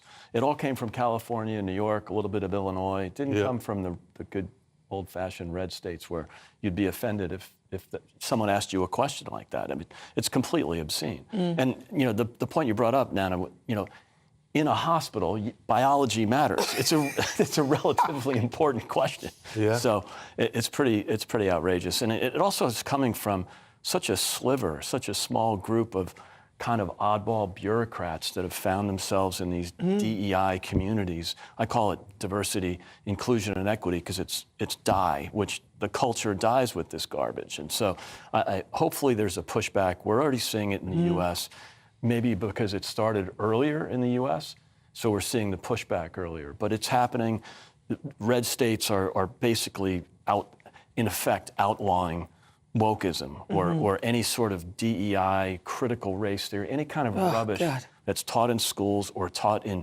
especially taxpayer-funded institutions like public universities and any kind of public healthcare facilities. So it's it's starting. It's madness. It has started, but there's a generation in between who've been corrupted by it, and I hope that they can come out of this. Because my daughter, now she's a teenager, she's 14, 15 sort of thing, and she finds this ridiculous. Why would she? Her mummy has told her, for God's sake, don't even... But she wouldn't Lucky have found... her. She wouldn't have thought that that was something that was real anyway. She told me that somebody at school said they were panda gender. She goes, Mummy, I'm scared. There's somebody who said there's two-spirit and panda gender. And it's it's ridiculous, isn't it? It's just made up. It's infiltrating everything we do. Every national organisation, whether it's a media organisation, whether... I've told my story plenty of times before, but DEI cost me my job at the BBC because they wanted to diversify things. And luckily for me, I've gone on to bigger and better things, but I'm in the minority of 1%. Now local radio is shedding jobs, and I know people who were great radio presenters who are now delivering Amazon parcels because there are no jobs in the media, and that's DEI. Whether it's the NHS, ITV, Channel 5, Sadiq Khan's mayoral office, it's everywhere. But I wonder why it's taken such a stronghold and why anyone would take it seriously, because even as you're reading it, it's absurd. This is, you're about to fill in a form to go into hospital, and you've got to go through this form that... And other trusts have the same sort of software, but they don't have to take all of the different genders and the different bits and pieces. But it should be a standardised thing. But the bottom line is, we are either male or female. You go into hospital, there's something wrong with you, they're going to... Your body, what you think in your mind as to what gender you might be or whatever... That is irrelevant when it comes to being treated for a physical condition. I wonder if a bureaucrat or some manager in a facility just stuck to male-female. Would they be ridiculed and run out of NHS? That's a really interesting point, because say, for example, you're a nurse and you're having to ask these questions. What about if you're a nurse filled with common sense and you feel, I don't really want to ask you these questions, mate, but I think I've got to. And you object to say, look, I feel uncomfortable asking these questions which go against biology. You know, we work in a hospital which is built on the success of science. And there's only two sexes, there's only two genders, yet this science is being distorted, and you want me to ask whether they're pangender, whether they identify as something else? Demeaning themselves and their lack of credibility. I mean, if you're a doctor or a nurse and you're asking these obscene questions, it kind of makes you look rather foolish. People will just laugh at you. Right. Yeah. I mean, maybe if you're applying for some job at an oddball nightclub or something really esoteric, creative writing majors in the university or something, okay, maybe you could talk about that stuff, but this is sort of black and white. Well, it's like a Little Britain sketch when he used to dress up as a woman and he was going to see the doctor, and the doctor went, are you male or female? And he went, and then he went, me, no testicular, as if I haven't got that. And he goes, are you male? And then he went, and then the doctor did something and he went, and then it was clear that he was a man, even though he was dressed as a woman. But it was funny that he was trying to evade answering the question as to whether he was male or female. And that was a joke, right? That was the sketch that we were laughing at. Yeah. And it's actually happening. Amazing. Absolutely amazing. Right, anyway. Well, listen, if you just tuned in, welcome aboard. This is GB News. We are the People's Channel. I'm Nana Akua. We're live on TV, online and on digital radio. Coming up, it's World View. We'll cross live to the United States and over to Russia to get the latest from what's going on around the world. But up next, it's time for the Great British Debate this hour. And I'm asking, should Rishi cut benefits to fund tax cuts? And I've got a poll up right now on X asking you that very question. Should Rishi should Rishi cut benefits to fund tax cuts? Some of your thoughts, gbviews@gbnews.com, or tweet me at GBNews. That's on the way next. GB News is Britain's news channel, and now you can support it. All you have to do is scan that QR code that's up on your screen right now, or you can go to gbnews.com/support and become a GB News member. You'll have fantastic benefits. We're also going to organise special events where you as GB News members can meet the presenters, the on-screen faces. Scan the QR code or go to gbnews.com/support. Thank you so much. Big news, big debates, big opinion. Patrick Christie's Tonight is the week's biggest show. Every weekday, 9 to 11 p.m, we've got the inside track on the day's top stories. There'll be sharp takes you won't get anywhere else. We will set the news agenda, not just follow it, and I want to bring you along for the ride. Whatever it is, we'll have our finger on the pulse. It's news, but it's this close to entertainment. Patrick Christie's Tonight, 9 to 11 p.m, only on GB News, the People's Channel, Britain's news channel. Now then, Lee Anderson here. Join me on GB News on my show, The Real World, every Friday at 7 p.m. I'm not eating bloody cat. Are you delicious. mental? Open your mouth. OK, here comes a train. Reminds me of the scene in Singing in the Rain. Adam, is that a good one? Whoa! Join me at 7 on GB News, Britain's news channel. I'm Andrew Doyle. Join me at 7 o'clock every Sunday night for Free Speech Nation, the show where I tackle the week's biggest stories in politics and current affairs with the help of my 2 comedian panellists and a variety of special guests. Free Speech Nation, Sunday nights from 7 on GB News, the People's Channel, Britain's news channel. What you get for breakfast is something that, if we do our jobs right, you will wake up to news that you didn't know the night before. It's a conversation. It's not just me and Eamon. We want to get to know you, and we want you to get to know us. From 6, it's Breakfast with Eamon and Isabel. Monday to Thursdays on GB News, Britain's news channel. Wake up to the headlines with Headliners every morning at 5 a.m. We treat you to the day's biggest stories before anyone else, 7 days a week. You can catch up on everything you need to know before you've even had your kippers. Headliners every morning at 5 a.m, only on GB News, the People's Channel, Britain's news channel. Every Sunday from 11, join Michael Portillo. There'll be topical discussion, looking at the week before and the week to come. So kick back and relax at 11 a.m. on Sundays on GB News with me, Michael Portillo. GB News, the People's Channel, Britain's news channel. I'm Michelle Dewberry, and I'm not here to tell you what to think. I'd much rather hear what you have to say. So, send in your opinions to gbviews@gbnews.com. Keep them clean, and you never know, I might read them out. With my panel here on Jubes & Co, we debate, we get stuck into the issues of the day on a show where all views are welcome, especially yours. GB News, the People's Channel, Britain's news channel. Have a great Saturday night with me, Leo Curse, on the Saturday Night Showdown. It's a crazy world out there, so come and make fun of it with me, my panel of comedians, and a couple of people who actually know what they're talking about. This Saturday Night Showdown is your front row ticket to the clown show, every Saturday, only on GB News, the People's Channel, Britain's news channel.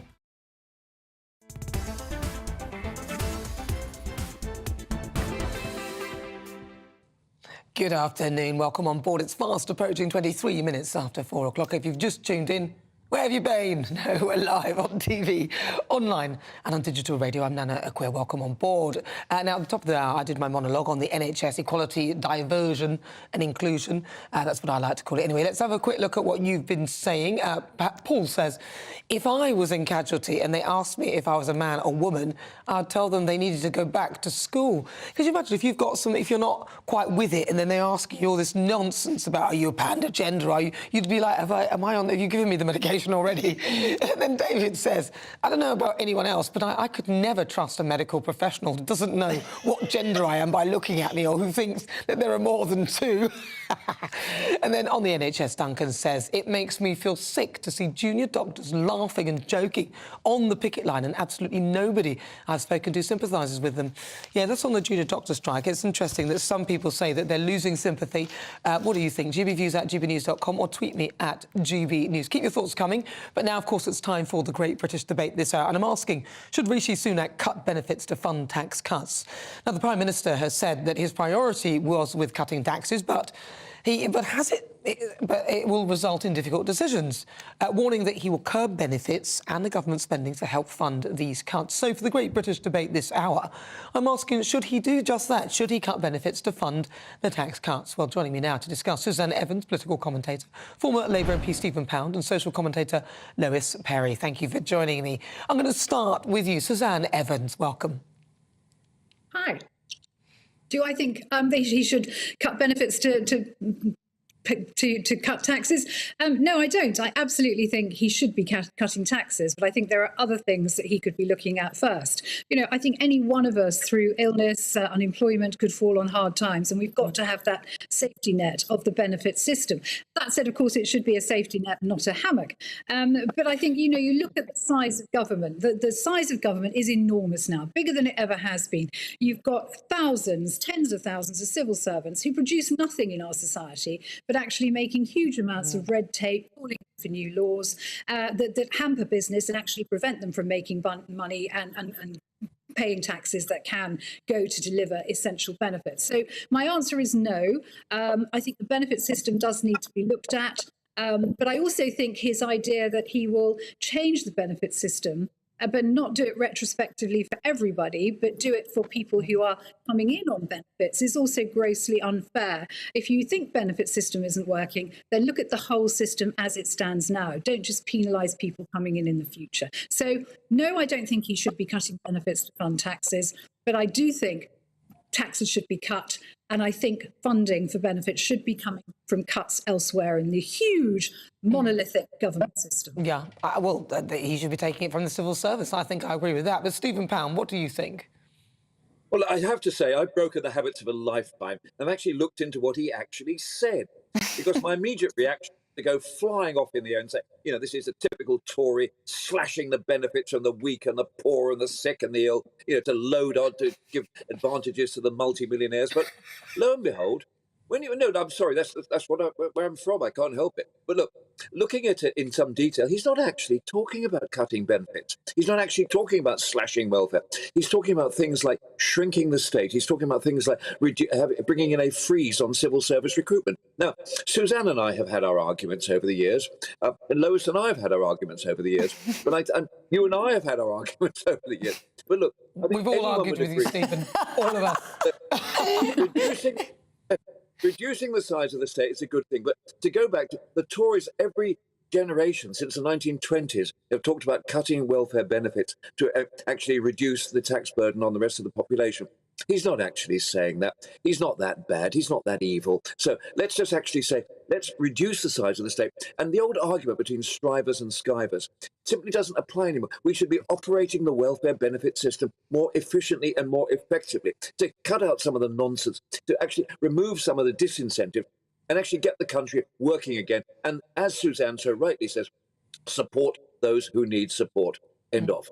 It's like you're on a rocking chair, Stephen. just because you're going back and forth. Right, Lois Perry. Yeah, well, you know, I don't want to. I was intending to be on a rocking chair. Lois Perry.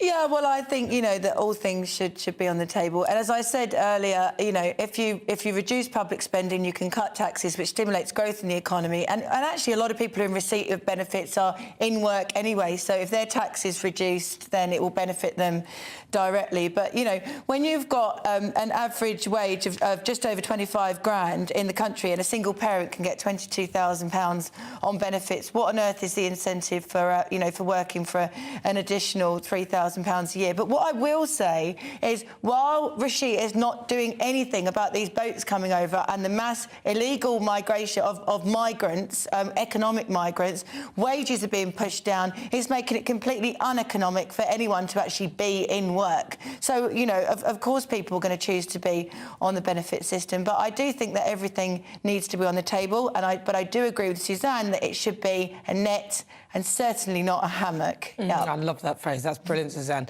So what do you think then, Stephen? I've got to come to you with regard to the Labour Party, because I'm not sure what they're saying about taxes. What are they saying, if anything? We're saying a huge amount about taxes. The first thing is that people at the top end of the tax system are actually not paying enough tax, to be perfectly honest. There are people that look at the latest statement that made, where the Tories have actually talked about reducing the national insurance contributions, you know, from 12 to 10. That benefits people on over £50,000 a year. I mean, I think we need to actually look at this seriously. But the key point, I think, maybe all four of us can agree on, is that there is room for cuts within the welfare budget system at the present time, because it is not properly administered. There are too many people who, and the government, this goes back years when the government wanted to get people off the unemployment register and get them onto sickness benefit. And it's simply wrong. We need to actually make the system work. So it is an incentive to work. And as Rishi Sunak said, and may I agree with him here, he said today, I believe in the nobility of work. So do I, so does Labour. And let's face it, we should be providing a safety net, not, as in Suzanne Evans's famous words, a hammock. I love it. Suzanne, they've been in power for a long time. The wastage of money that we're talking about, and that you mentioned, has been happening for a long time. Why do you think it's taken them so long to actually come to terms with it? Well, there's a bit of me that actually agrees with Keir Starmer on this, and that he's now going back to those old shock horror, Stephen, to those old twin ideas, Tory ideas of cutting taxes and clamping down on benefit fraud, because he's run out of ideas, which is what Keir Starmer says. And I think we're going to see more of this in the run-up to the general election, which he said is going to happen later this year. Where I do disagree with Stephen, though, is, I'm sorry, Stephen, I don't know what planet you're on that you think that taking 5% of our own hard-earned money is not paying enough tax. And I think this is also part of the problem. Work has got to pay. And when you get your pay slip, not that I've ever been in this fortunate position, but you see 45% of it just going on goodness only knows what. That is not a great incentive to get a pay rise. It's not a great incentive to promote yourself and to get a better paid job, really. Taxes should be as low as possible. And we all know the famous Laffer curve principle that the lower taxes are, the more willing people are to pay them, and the more money the Treasury gets in the long run. Well, that's right. Listen, we're running out of time, Les, so I couldn't come back to you, but you have been on for a whole hour before. I have. I've been spoilt. Yes. So, listen, thank you so much for your thoughts. Lovely to talk to you. Suzanne Evans, political commentator. Stephen Pound, former Labour MP, and Lois Perry, social commentator. Thank you for your thoughts. Well, if you just joined me, what do you think? 32 minutes after 4 o'clock. This is GB News on TV, online and on digital radio. Coming up, it's time for the Great British Debate this hour. And I'm asking, should Rishi cut benefits to fund tax cuts?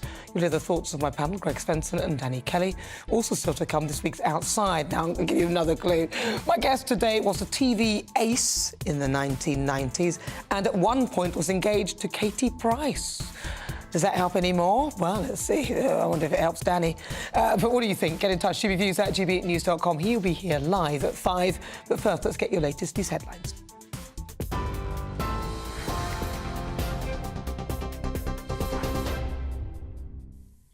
Nana, thank you very much. Good afternoon. I'm Sam Francis in the GB newsroom. It's just gone 4:30. Our top story this afternoon. We're being warned that snow is on the way as an amber cold health alert has been issued for parts of England. The Met Office is also issuing a yellow weather warning from 4 o'clock tomorrow morning, with snow and ice likely to affect roads and train services in parts of Greater London, Kent, Surrey, East Sussex and in West Sussex. Meanwhile, more than 170 flood warnings remain in place across England and over 1,800 properties have been damaged. The Prime Minister has today been speaking with some of the residents affected in Oxford. He claims they were at pains to say the Environment Agency's response to flooding had been great. Rishi Sunak also met Environment Agency workers at their depot on Osney Island to see firsthand their battle with the rising river levels. In other news, the Conservatives appear to have chosen the partner of disgraced former MP Peter Bone to replace him. According to the party chair, Richard Holden, Helen Harrison was selected as the new candidate for Wellingborough at a meeting of members this afternoon. A by-election is being held there after Mr Bone was found to have indecently exposed himself to a staff member and then trapped them in the bathroom of a hotel room. He, though, denies the allegations. And a probe carrying British technology is preparing to blast off into space tomorrow in what could be the first for a private company. The Peregrine Mission 1, built by the US space company Astrobotic, will attempt to land on the lunar surface. The spacecraft is set to be one of the first US moon landings since the final Apollo mission more than 50 years ago. On board will be a sensor developed by UK scientists which will analyse the thin lunar atmosphere and find out about how water might be moving around the moon. You can get more on all of those stories by visiting our website, gbnews.com.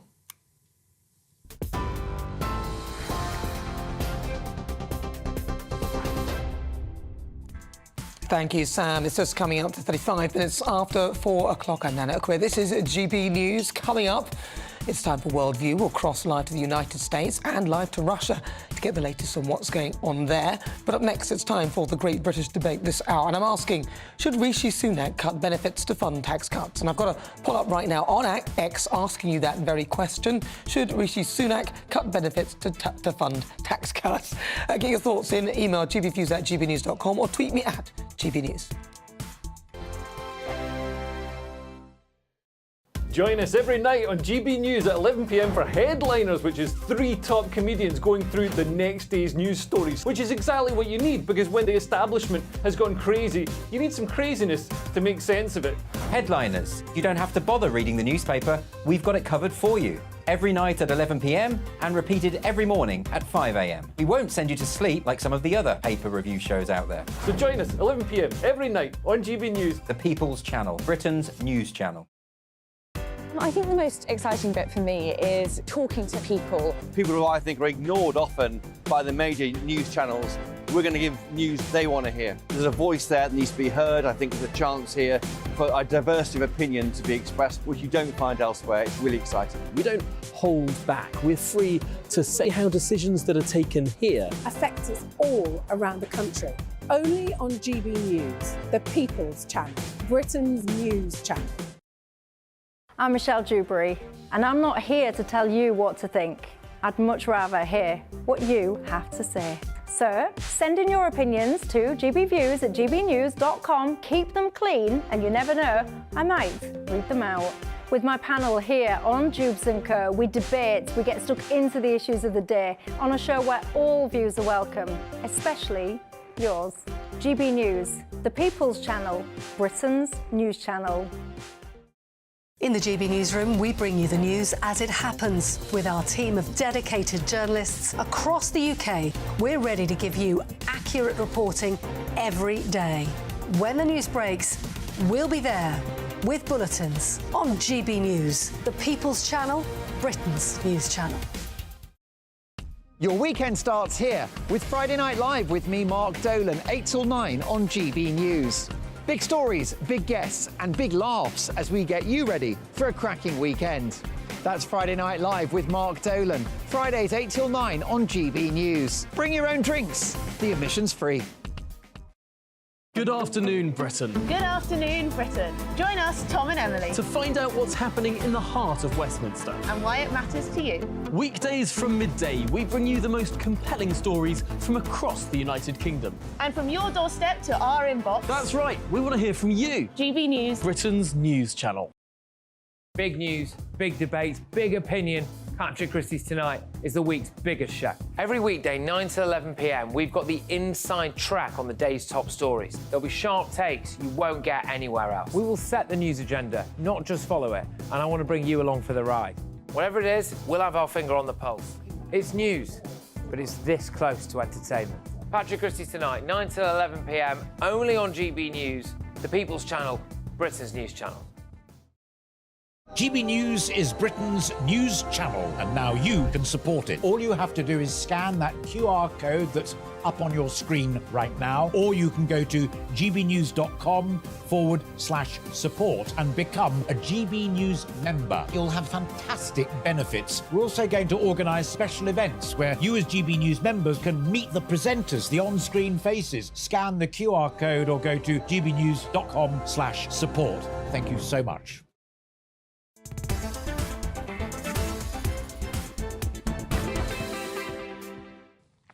So if you just tuned in, welcome on board. This is GB News. We're live on TV, online and on digital radio. Now, don't forget you can download the GB News app. You can check out all the programmes on the channel, or you can even stream the shows live on YouTube. I'm Nana Akua, and we've got loads to do because it's time for the Great British Debate this hour. And I'm asking, should Rishi Sunak cut benefits to fund tax cuts? As we've been discussing, Sunak said that he wants to cut taxes for working people further this year, but by possibly cutting welfare payments to fund it. So what do you think? Is he onto something? For the Great British Debate this hour, that's the question I'm asking. What do you think? Should he cut benefits to fund tax cuts? Let's see what my panel make of that. I'm joined by Chair of Republicans Overseas, Greg Swenson, and also broadcaster and journalist Danny Kelly. Greg, I'm going to start with you. Yeah, the answer is yes. And not only does it work, but it works for the people who are currently on benefits. I mean, benefits typically should be temporary, and they're designed to be a safety net. And so I could point to the 1996 welfare reform in the United States, which was sponsored by Bill Clinton, a Democrat, and also signed by Joe Biden, who's now a complete socialist and has expanded the welfare state, and he's done his best to keep expanding the welfare state. But it works. The 96 welfare reform worked. And so what you've seen in the last few years, especially with lockdowns, is an expansion, a greater expansion of welfare. Food stamps are up 27%. They're supposed to go up 15% on a temporary basis in 2020, and that turned into a permanent expansion, but at a much greater level. And of course, that food stamps from America, right? Right. So, yeah, but we've had a similar thing happening in this country, though, haven't we? Where we've got the food banks and people, and that's probably because we've got such a, there's a lot of low-income families who've got high rising cost of living prices, which has been terrible. And there should be a safety net. I mean, there absolutely should be a function of government, but it shouldn't be some outrageous percentage of people that are not working. If you pay people not to work, many of them will not work. And that's not good for the economy either. No. So you cut benefits and you'll see economic growth, you'll see job growth, and you'll see other benefits from that. And let people keep their money. The only problem with a lot of these benefits are they're in-work benefits, so people are actually in work and then they're being paid to subsidise a low wage, which is really seems a bit silly. I don't know why the government don't encourage companies to actually pay a higher rate and force them to do that. I know it could put some of them out of business, maybe, but also it'll encourage a more sort of growth mindset. Danny Kelly. Rishi Sunak is recognising that he's overpaying too many people to not necessarily work or work as hard and go out and get work. And it's something that has always been an issue for taxpayers like all three of us. I was listening to the radio driving in. There was a fiery debate between Lois and Matthew. And unfortunately, they were both right, because we're unsure at the amount of people who do swing the lead. No, there are people listening to us and watching us on the telly, listening to us on the radio right now who are on benefits because they genuinely need to be on benefits. Yeah. And it's unfortunate that there's a lot of generalisation and stereotyping here, and people will feel targeted that they should go to work when really they can't go to work. And it makes me feel slightly uncomfortable because I don't know the exact figure of people who are swinging the lead.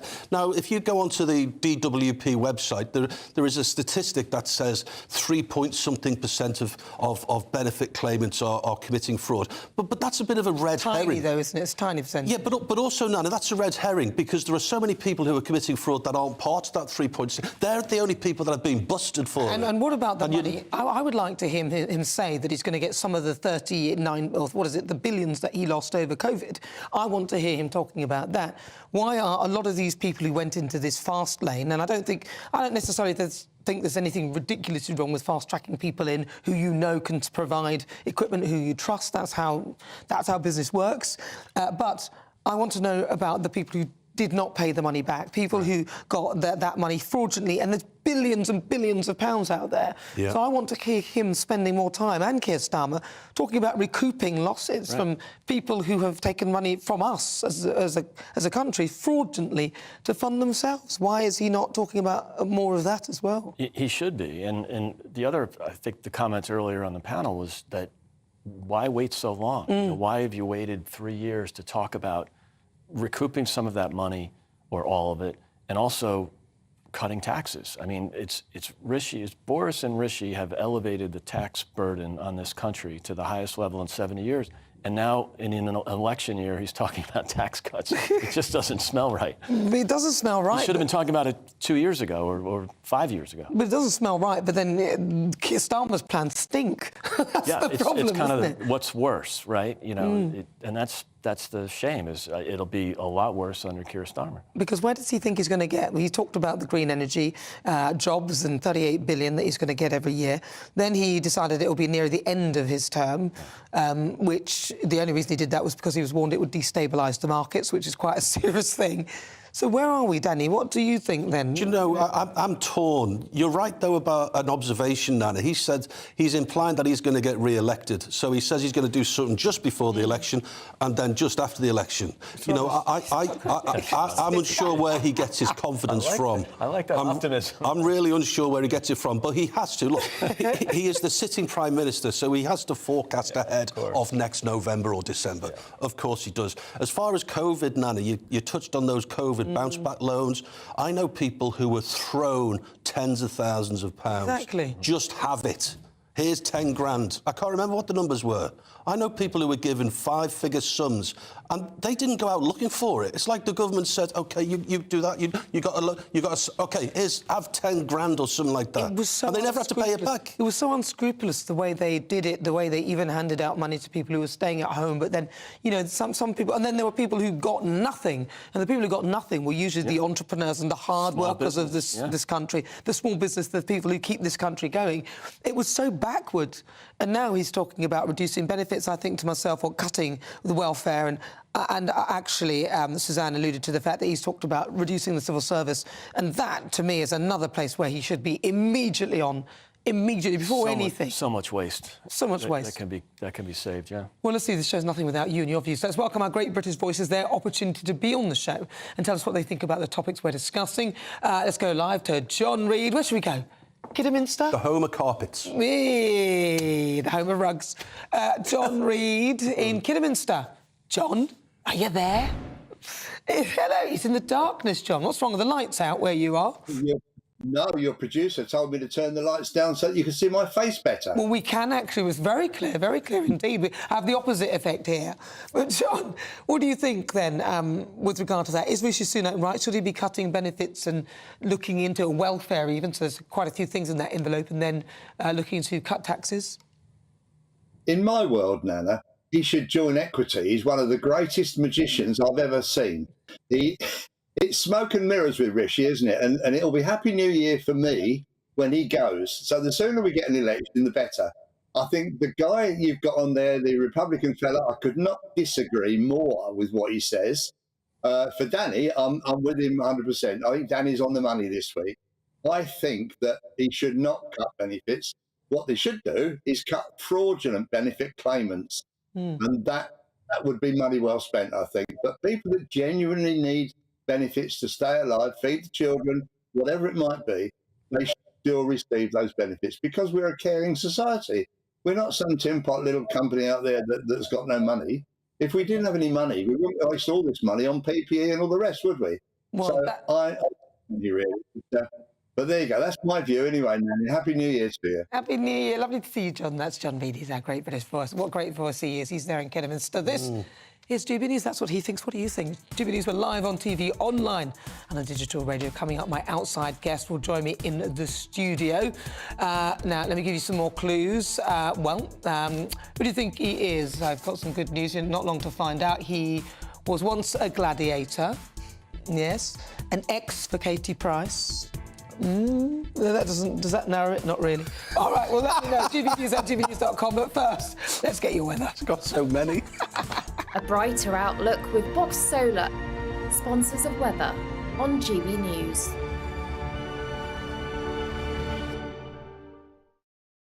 Hello, I'm Marco Patagna. Here's your latest weather update from the Met Office. We'll see plenty of fine, settled weather across the UK over the next few days. Plenty of sunny spells, fog, frost and some icy patches, though, during the overnight period, and 1 or 2 wintry showers too. High pressures dominating, sitting just towards the northwest of the UK, giving us the generally fine conditions, although notice fairly tightly packed isobaths towards the south, so a bit of a breeze coming in from the east or northeasterly direction. As we head into the evening and during the overnight period, showers across the north of England will work their way westwards into Irish Sea areas, and also a few showers developing down towards the southeast of England. We need to keep an eye on those as we head into rush hour on Monday morning. Could give a bit of snow in places, especially on the North Downs, and a few icy patches in places too. Elsewhere though, it's a case of frost and some fog patches forming by Monday morning.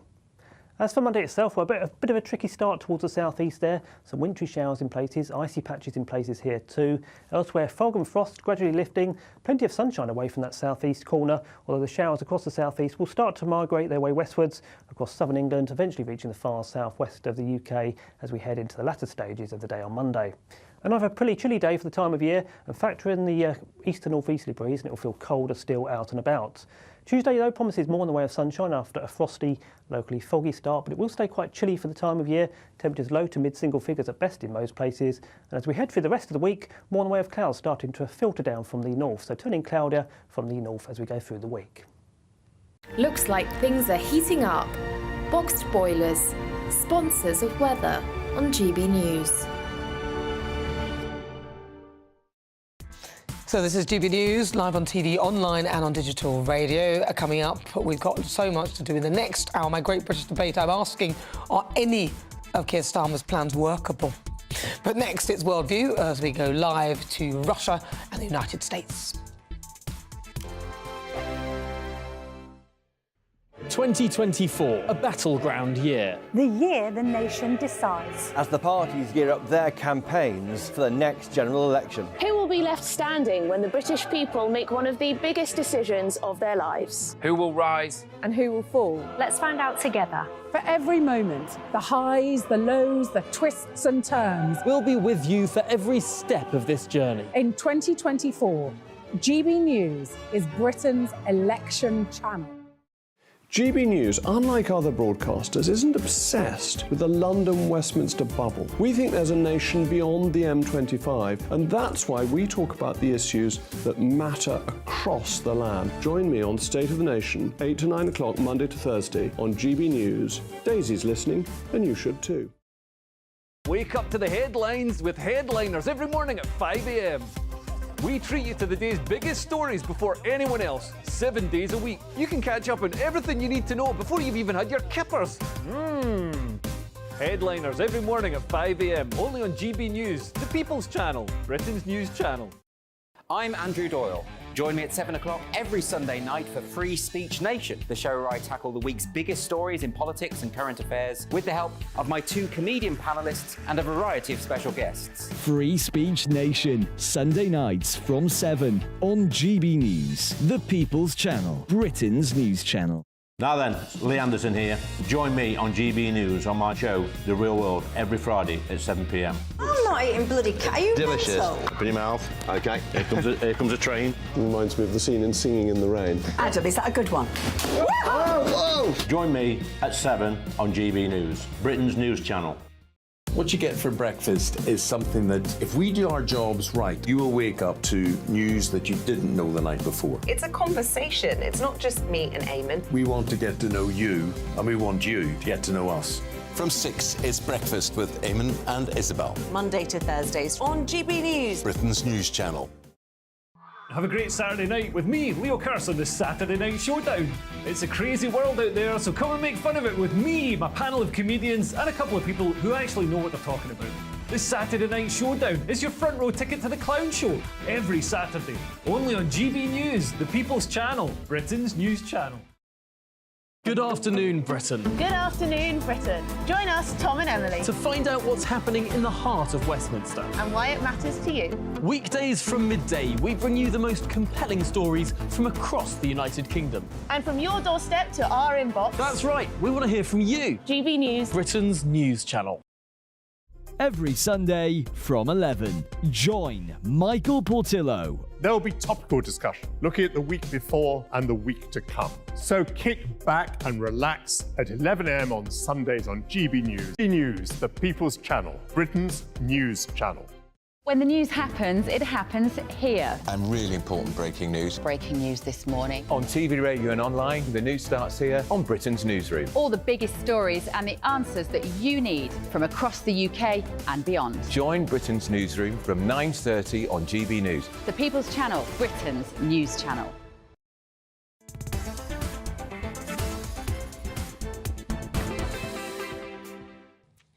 Good afternoon. It's just coming up to 54 minutes after 4 o'clock. This is GB News. Don't forget to download the GB News app. You can check out everything that's happening on the channel. I'm Nana Akua. Welcome on board. Now it's time, though, for World View. So let's travel over to the United States and have a chat with the host of the Politics People podcast, Paul Duddridge, and find out what's going on in the world of Donald Trump. So, Paul Duddridge, good to see you. Now, Trump, what's happening with him? He's calling for the release of January the 6th hostages. What's that about? He was on the stump yesterday making speeches in Iowa for the caucuses that are coming up on the 15th of January. That's a really significant date, 15th January, Iowa caucus. He called on Joe Biden to release he called them everybody imprisoned after January the 6th, after the riot, not an insurrection, but a riot. He called for them to be released. He called them hostages. Now, I'm Trump till the end. The problem that I think he might have by using such language is, this 14th Amendment that everybody's telling you about, that could keep Trump off the ballot. It's either engaging in an insurrection or offering comfort to those who engage in an insurrection. And it looks like now we're going to go to the Supreme Court on February the 8th. Trump's appeal against the being kept off the Colorado ballot is being heard from February the 8th. It's possible that any legal eagles on the left could suggest that Trump calling for the release of hostages, calling them hostages, inferring that they're political prisoners, etc., could extend to them being treated as that being treated as comfort to those people, because there's a lot of ill will towards Trump in the establishment, and they will find any dot or tittle to be able to try and destroy his chances in 2024. So all this not being put on the ballot, are any of them being successful? Yes, well, technically they all. Not all of them, okay, but they're being paused. So Colorado, which made the news, has now been paused. So he's technically on the Colorado ballot, but that's paused whilst it's being appealed. So it's a mixed bag. There's I think Illinois this week, Massachusetts this week, the voters are signing petitions to keep him off that ballot. So there is an active campaign to use state law to keep him off individual state ballots. That's what's actively happening. What Trump would hope is that after February the 8th, after the hearings from the Supreme Court, that should put an end to any of that kind of activity. However, it's been reported that Trump is nervous that the Supreme Court, 3 of whose members he's appointed, are going to actually turn on him and not support his appeal. So that's why I'm really a bit of a nervous Nelly about him using language calling the January the 6th rioters hostages, because if they can find any excuse to legally keep him off the ballot, they will. So, like I said, it's not there's no quote from Trump that he's worried about the Supreme Court, but it has been reported by credible journalists that he's worried that the Supreme Court's going to turn on him as well. And very briefly, Trump was on the list, wasn't he, for Epstein on that document that came out? What was, This gives you an idea of how badly he is viewed by by American journalists. Okay, so yes, he was on the list and he was exonerated, and then a publication who I won't even name said, "Oh, we fact-checked this. This is a lie. He wasn't exonerated." And the reason being is, if you're not accused of a crime, you can't be exonerated. They will find any weasel words to. So yes, he was on the list. Completely exonerated, so far anyway, touch wood, he's not been implicated in any of the heinous kind of accusations that have been made against very famous establishment figures. Thank you so much. That's Paul Duddridge, host of the Politics People podcast. Good to talk to you. But now, should we fly over to Russia and speak to Russian journalist Alexei Ver? So, Alexei, welcome on board. Now, today Russia celebrates Orthodox Christmas. Tell us more about the holiday and the traditions.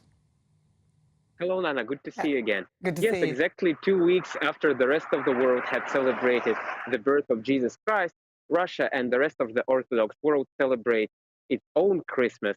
And well, Christmas is a very peculiar holiday in Russia, as in Russia, Christian and pagan traditions have intertwined, because, well, when Kievan Rus was baptized in 988, Slavic tribes had already adopted strong pagan traditions. So today, it is a tradition in Russia still on the Christmas Eve to tell fortunes and do witchcraft, as Russians believe evil spirits, they all fly away from the earth. And well, in Russia, Christmas is considered a family holiday. It is not as widely celebrated as the New Year. And actually, in the context of Russia's military effort in Ukraine, most New Year's celebrations and Christmas celebrations have been cancelled. And still, it's very cold, and most Russians actually go to the all-night church service and celebrate Christmas with their families. The president of Russia, Vladimir Putin, who usually goes to church, did not go to church today, but instead decided to celebrate Christmas with families of the Russian soldiers who are fighting on the front lines in Ukraine, once again emphasizing how important is this military effort for Russia. Well, listen, we'll try and get an update on all of that and the military efforts. So we'll contact you and speak to you maybe next week about that. We're running out of time, so thank you so much, Alexei. Really good to talk to you. That's Alexei V. He's there. Thank you. Have a good one. You too. He's there in Moscow. Right. Well, this is GB News on TV, online and on digital radio. Coming up, my outside guest. Now, let me give you some more clues. In the 1990s, he was a TV star. He was on a very popular show. His name was actually on it. It was Ace. He is an ex of Katie Price's and has made a very interesting career change. He's about to be ordained as a Church of England vicar. That's on the way next. Stay tuned. This is GB News. More to come in the next hour.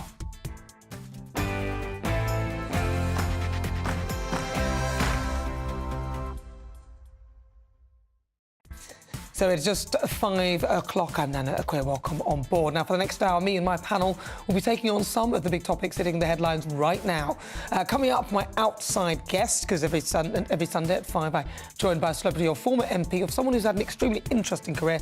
Take a look at life after the job. We talk highs, lows and lessons learnt and what comes next on the outside. And you've got some clues if you worked it out. Then, for the Great British Debate this hour, I'm asking, are any of Sir Keir Starmer's plans workable? But first, let's get your latest news headlines.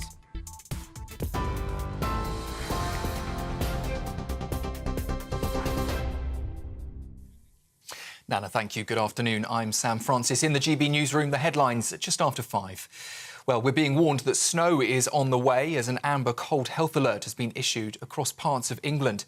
The Met Office has also issued a yellow weather warning from 4 o'clock tomorrow morning, with the snow and ice likely to affect roads and train services in parts of Greater London, Kent, Surrey, East Sussex and in West Sussex too. Meanwhile, more than 170 flood warnings are still in place across England and over 1,800 properties have been damaged by the floodwaters. The Prime Minister has today been speaking with some of the residents affected in Oxford. He claims they were at pains to say the Environment Agency's response to flooding had been great. Rishi Sunak's also met Environment Agency workers at their depot on Osney Island to see firsthand their battles with the rising river levels. The Prime Minister says the government's flood defences are working. There have been many people affected by what's happened over the past week, but also 49,000 homes have been protected from flooding as a result of that investment, and also things like the pumps that I've been seeing here today and the flood barriers. Just in the community I've been walking around, hundreds of homes have been protected because of those investments. But of course this is going to be devastating for those who are impacted, which is why there's financial support in place. But overall, the investment that's going into flood defences is at a very, very high level. Well, in other news, the Conservatives have apparently chosen the partner of disgraced former MP Peter Bone to replace him. According to the party chair, Richard Holden, Helen Harrison was selected as the new candidate for Wellingborough at a meeting of members this afternoon. A by-election is being held there after Mr Bone was found to have indecently exposed himself to a staff member and then trapped them in the bathroom of a hotel room. He has denied those allegations. Meanwhile, Rishi Sunak has denied having hesitations about the government's Rwanda scheme during his term as Chancellor. The BBC claims to have seen documents where Rishi Sunak expressed scepticism about the plan. The Prime Minister said it was his job, though, to ask probing questions about every policy that came across his desk. Shadow Education Secretary Bridget Phillipson says the plan, though, won't work. It's far from clear whether the plan will have sent anyone to Rwanda because, we've sent more Home Secretaries to Rwanda than we have asylum seekers. And even if Rwanda were to be an effective intervention, well, even if it were to be effective, you're talking about between 100 to 200 asylum seekers. It's 1% of the backlog of claims that we're facing at the moment. So it's just not the answer. It's a gimmick. What we need to have is a serious plan, as Labour has set out, around tackling those cases, that huge backlog of cases, and ending the use of inappropriate accommodations such as hotels. Well, today is the 5th day of the longest NHS strike in history, as junior doctors hold their ground over pay and conditions. Hospitals, though, are concerned with patient safety and they're pleading for an end to the industrial action, with several NHS trusts declaring critical incidents as a result of the walkouts. Talks between the government and the BMA have broken down last month, with the union claiming its members' pay has been cut by more than a quarter since 2008. Former Medical Director and Chief Medical Officer of Bupa, Dr Andrew Vallance-Owen, says it's time for negotiations. What they're doing is demonstrating how important they are to the NHS, but because we can see the chaos which is resulting from their action. But I think that their leaders, should be thinking now before they completely lose public support. At the moment, they have still got it, according to opinion polls. Now is the time to say, OK, we will negotiate. The UK is set to invest £300 million in fuel to power the next generation of nuclear reactors. The funding will support domestic production of uranium fuel required by most reactors and currently only commercially produced by Russia.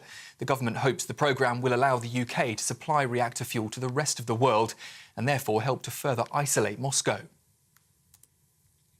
And investigators are hunting for a part of the fuselage that blew off an Alaskan Airlines plane yesterday, mid-air.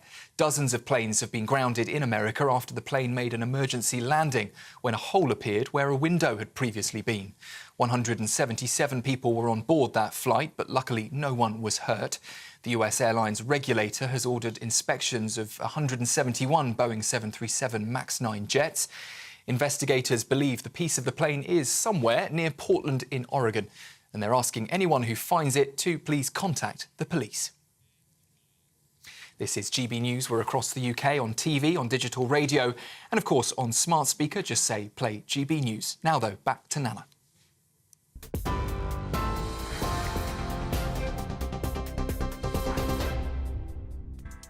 Good afternoon. It's fast approaching 6 minutes after 5 o'clock. This is GB News on TV, online and on digital radio. I'm Nana Akua. And for the next few hours, me and my panel will be taking on some of the big topics hitting the headlines right now. This show is all about opinion. It's mine, it's theirs, and of course it's yours. We'll be debating, discussing, and at times we will disagree, but no one will be cancelled. So joining me today is broadcaster and journalist Danny Kelly and also political commentator Greg Svensson.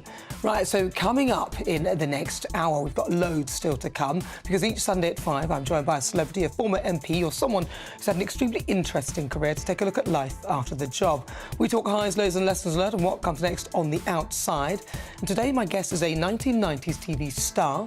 He was on a very popular 1990s show. His name was actually on it and he was Ace. He's about to be ordained as a Church of England vicar. Stay tuned. Who do you think he is? GBViews at GBNews.com. Then, for the great British debate this hour, I'm asking, are any, even one, of Sir Keir Starmer's plans workable?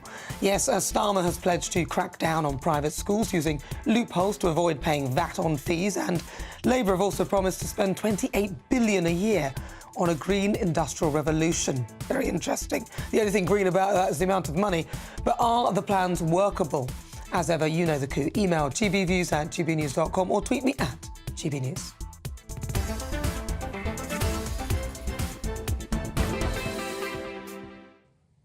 So every Sunday at 5, I'm joined by a celebrity, a former MP or someone who's had an extremely interesting career to take a look at life after the job. We talk highs, lows and lessons learned and what comes next on The Outside.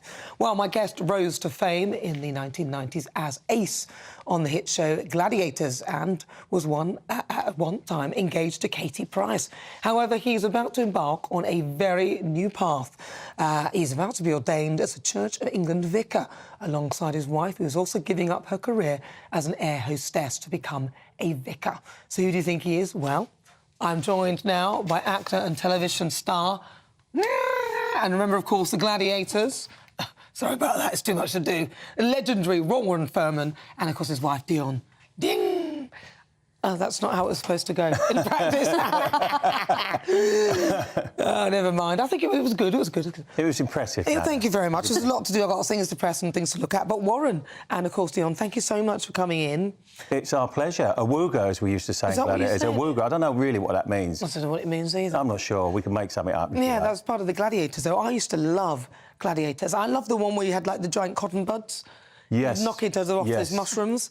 That was... We wasn't on mushrooms and they weren't cotton buds. That was... Somebody was on mushrooms coming up with that. I like that. It was called the Duel and they were actually pugil sticks. Oh, really? And I had to laugh yesterday when I read that Ace has swapped his pugil stick for the pulpit. Which was interesting. So you talk to me about how you came to be on Gladiators. Look at you there, look at those guns. If you're watching on TV, you can see, but look at that, that's a whole person. And it's all gone south now, unfortunately. Well, age has caught up, it's caught up. How old are you? I'm 51 now. 51? Yes, I would have been 23 when that photo was taken. Oh, you're a youngster. Yes, yeah, I wasn't the youngest on the show. The youngest, I think it was Hunter, wasn't it? Yeah, he was a year younger than me, so he holds that title. Oh, I'm seeing Wolf in my head there. He's the one with the He was bad the hair. oldest. He was the one with the bad He's hair. 70 now. Is he? Yes, Well, yes. it's obviously... Still fit as a fiddle. Yeah, well, it's a good thing. I absolutely think fitness is key. I love staying fit. I could see that. Well, thank you. So talk to me about how you got on to Gladiators to begin with. Doing what you do, keeping fit. But I was into bodybuilding and... It was back in the 80s when muscles ruled the world. So I was like, I wanted to be like Arnold Schwarzenegger, so I'd go to the gym every day and I would pump iron. And I thought, this is my route to living happy ever after. I want to be like Arnold Schwarzenegger. He was the highest paid movie star in history. So I was lifting them weights and I just thought, this is going to catapult me into superstardom. And of course, the stepping stone to that for me was the Gladiators. Could you touch your shoulder? Were you able to... A lot of these people with all these muscles can't actually touch their shoulder, could you? Oh, what was I muscle bound? Yeah, were you so... No, actually, because the games were, you had to be quite athletic for the games. We had to have a good balance. So we made sure we didn't get muscle bound. So we did lots of stretching, lots of massage and those things. And actually, your muscles grow bigger and stronger if you stretch them, as you would know. You don't want to be muscle bound, that's not good. No, that's very good. I see a lot of it in the gym, actually, all these blokes like, and then I do one of my Ashtanga press-ups, they can't do it. What are they? What press-ups? It's like a yogi press-up where you put your arms down, then you come back and then you come back in a cobra with your back bend and you... Wow, see, the sport has moved on so far since then. You may as well be speaking a different language to me now. You could do yoga. Yoga's great. So you did Gladiators. That was a big old show in the time. What was the best thing about it for you? It was incredible. The first reality TV show, just 4 or 5 channels on the TV. That one had all the money, so there was no budget. The budget was blown. 16 million regular viewers. And for me, just some lad off the street suddenly being catapulted into superstardom. It was incredible. In the National Indoor Arena, in front of 10,000 people live, I thought that I had died and gone to heaven. Nana, it was incredible. Were you bad? No, I was a goodie. Very well behaved? Yeah, I was a goodie. Wolf was the baddie, and it worked very well for him. He made a lot of money out of that being bad. Everyone wanted to meet the big bad wolf, but I tried to be the nice guy. Yeah, you were nice. So I was smiley, but it turns out that was a mistake, because they were like, we don't like Ace. He's not a gladiator. No, really, really nice. They don't want you being nice. They want you to bash people up. That's what they need. Did you win most of your duels, though? Yes, I was quite a successful gladiator. I was pretty good at the games. I definitely won more than I lost. In fact, I must have had at least 70% wins, because if you didn't, you got the sack. They didn't renew your contract, so it was like a footballer not scoring goals. That's not good, is it? Now, obviously, Dion's with us. We'll come to you in a minute. But you also went out with Katie Price.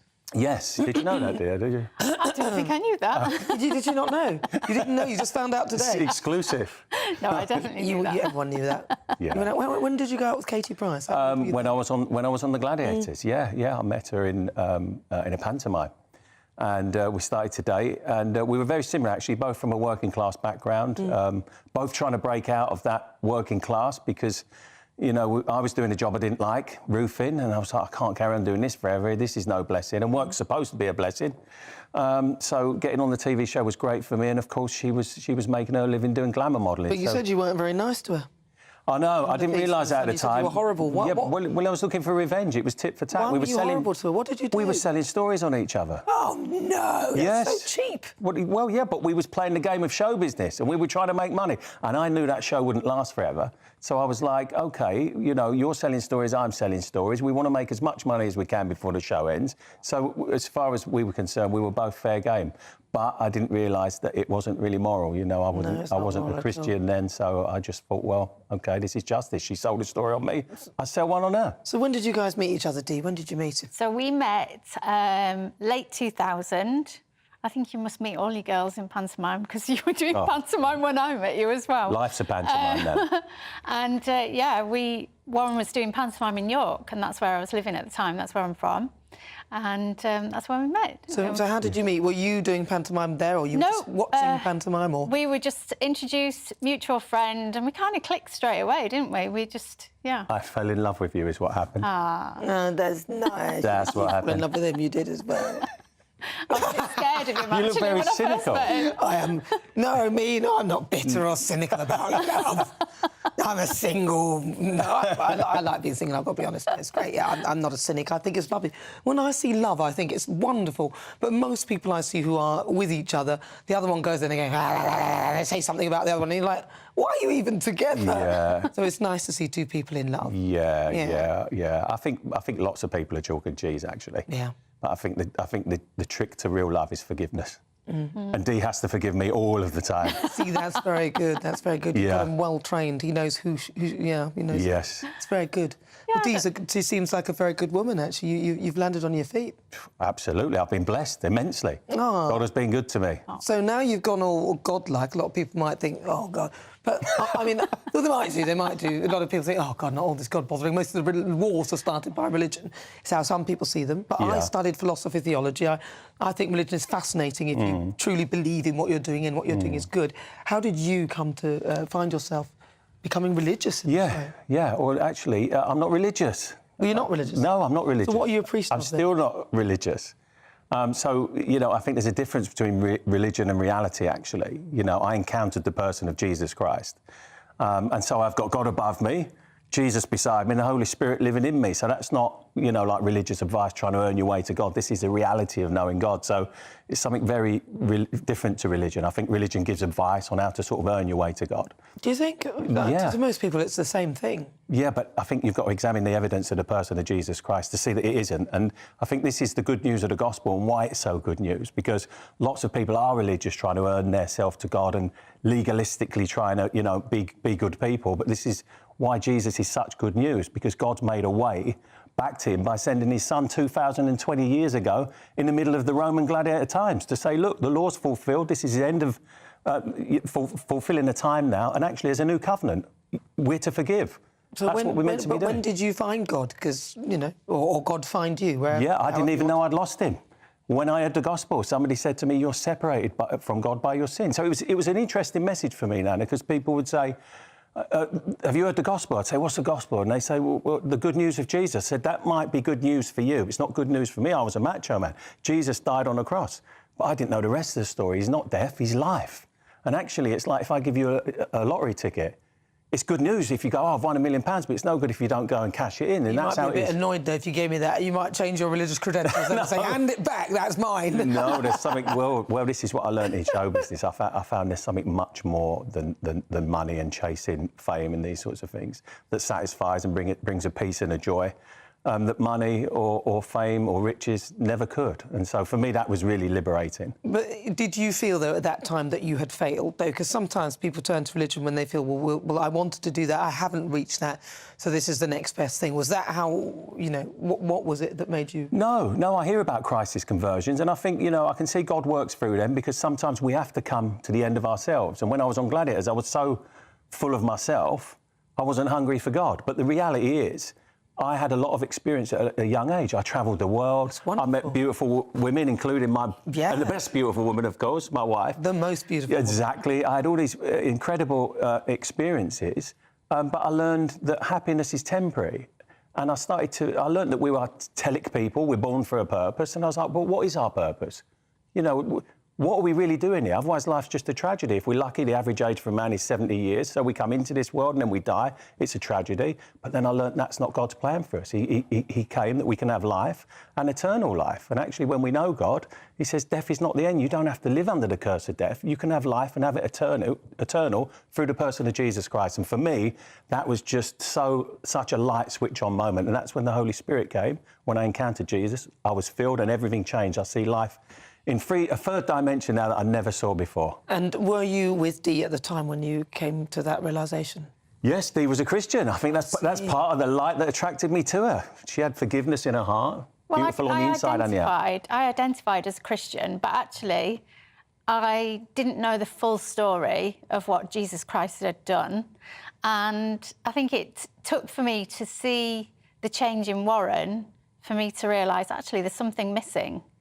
I've not heard the full story of how God wants to be in relationship with us. So I think morally, I identified as Christian, but actually it was seeing the change in Warren when he sort of accepted, actually, I need to be in relationship with Jesus. This is the truth. And it revealed another layer to him. And I thought, actually, I'm missing something as well. So I explored at the same time as him. And, yeah. That was on an alpha course. Yeah, Have you heard of one of those? No, what's that? OK, so it's just really a course that's laid on over 10 weeks, and it's take it or leave it, no pressure at all, where you can go along, you can share a meal over a 10-week period, asking the big questions of life. And it's put on by the church. So you've got people who are safely recruited, people who know God, to answer them big questions. And that was really important to me because... So you're being ordained. Yes. When is that? And are you going to talk about it, or? Well, we're in training for ordination, but it doesn't mean we will be ordained necessarily. So it can happen. Yes, it's God's will. But if it's God's will, and it's looking like it is, because we've had a lot of theological training now, and we're really excited because obviously being a Christian, you are the body of Christ. You know, so it's not that the church is not the building. You're called into being part of that body. So we're really excited about that. And it's looking like could be, is it July? July the 6th at St Paul's. So that'll be really exciting. You're not choosing no small church to do that in, are you? Something small and humble, Nana. Why not? Exactly. God's church. God wants it that way. Well, look, we wish you all the best. Obviously, we'd love to hear the journey. If you get some pictures, we'd love to show some pictures of how you've got on. And then very briefly, because I'm running out of time, but I do find you fascinating. What's the plan then? You get ordained, and then do you go out and spread the message? What goes on from there? Well, we become ministers, and the idea of servant leadership in the church is that you're serving people, and so we'll be out there. You know, love. You were talking about love earlier, and that's really the most important thing, and that's what a church is there to do: to love and to bless the communities, not to build a church, but to bless the communities that it's placed in. So we'll be loving the community. Will they give you a house?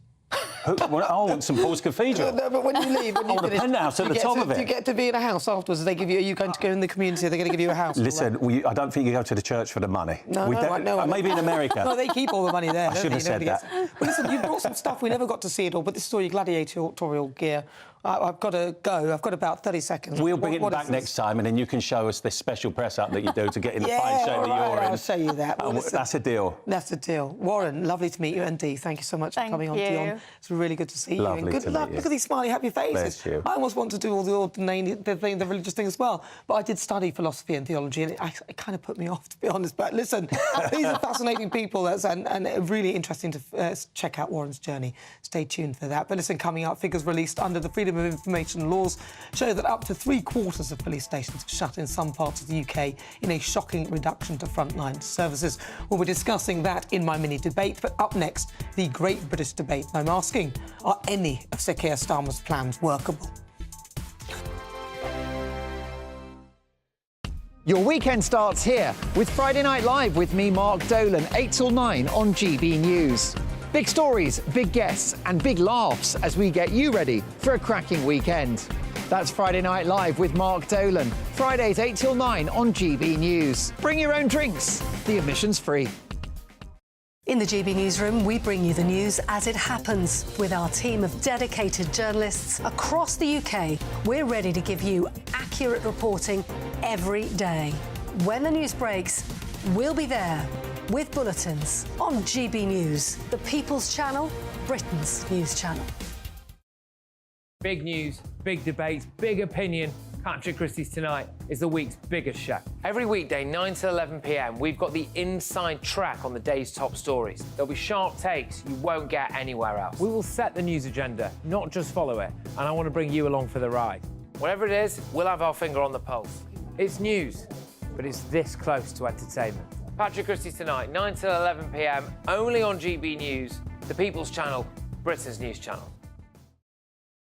Join us every night on GB News at 11 p.m. for Headliners, which is 3 top comedians going through the next day's news stories, which is exactly what you need, because when the establishment has gone crazy, you need some craziness to make sense of it. Headliners. You don't have to bother reading the newspaper. We've got it covered for you. Every night at 11 p.m. and repeated every morning at 5 a.m. We won't send you to sleep like some of the other paper review shows out there. So join us 11 p.m. every night on GB News, the People's Channel, Britain's news channel. I'm Michelle Dewberry, and I'm not here to tell you what to think. I'd much rather hear what you have to say. So, send in your opinions to gbviews@gbnews.com. Keep them clean, and you never know, I might read them out. With my panel here on Jubes & Co, we debate, we get stuck into the issues of the day on a show where all views are welcome, especially yours. GB News, the People's Channel, Britain's news channel. Tired of the usual focus-tested, pre-prepared Westminster runaround? Well, so am I. So you want higher taxes? Is your department to blame for this? Are you rethinking this policy? Every Sunday at 9:30, I'll be sitting down with those in power to get the truth about the issues affecting you. Let's be honest, we've known about the cost pressures of this project for years, not months. That's the Camilla Tominey Show, a politics show with personality. On GB News, the People's Channel, Britain's news channel. I think the most exciting bit for me is talking to people. People who I think are ignored often by the major news channels. We're going to give news they want to hear. There's a voice there that needs to be heard. I think there's a chance here for a diversity of opinion to be expressed, which you don't find elsewhere. It's really exciting. We don't hold back. We're free to say how decisions that are taken here affect us all around the country. Only on GB News, the People's Channel, Britain's news channel. Good afternoon, Britain. Good afternoon, Britain. Join us, Tom and Emily, to find out what's happening in the heart of Westminster and why it matters to you. Weekdays from midday, we bring you the most compelling stories from across the United Kingdom. And from your doorstep to our inbox. That's right, we want to hear from you. GB News, Britain's news channel.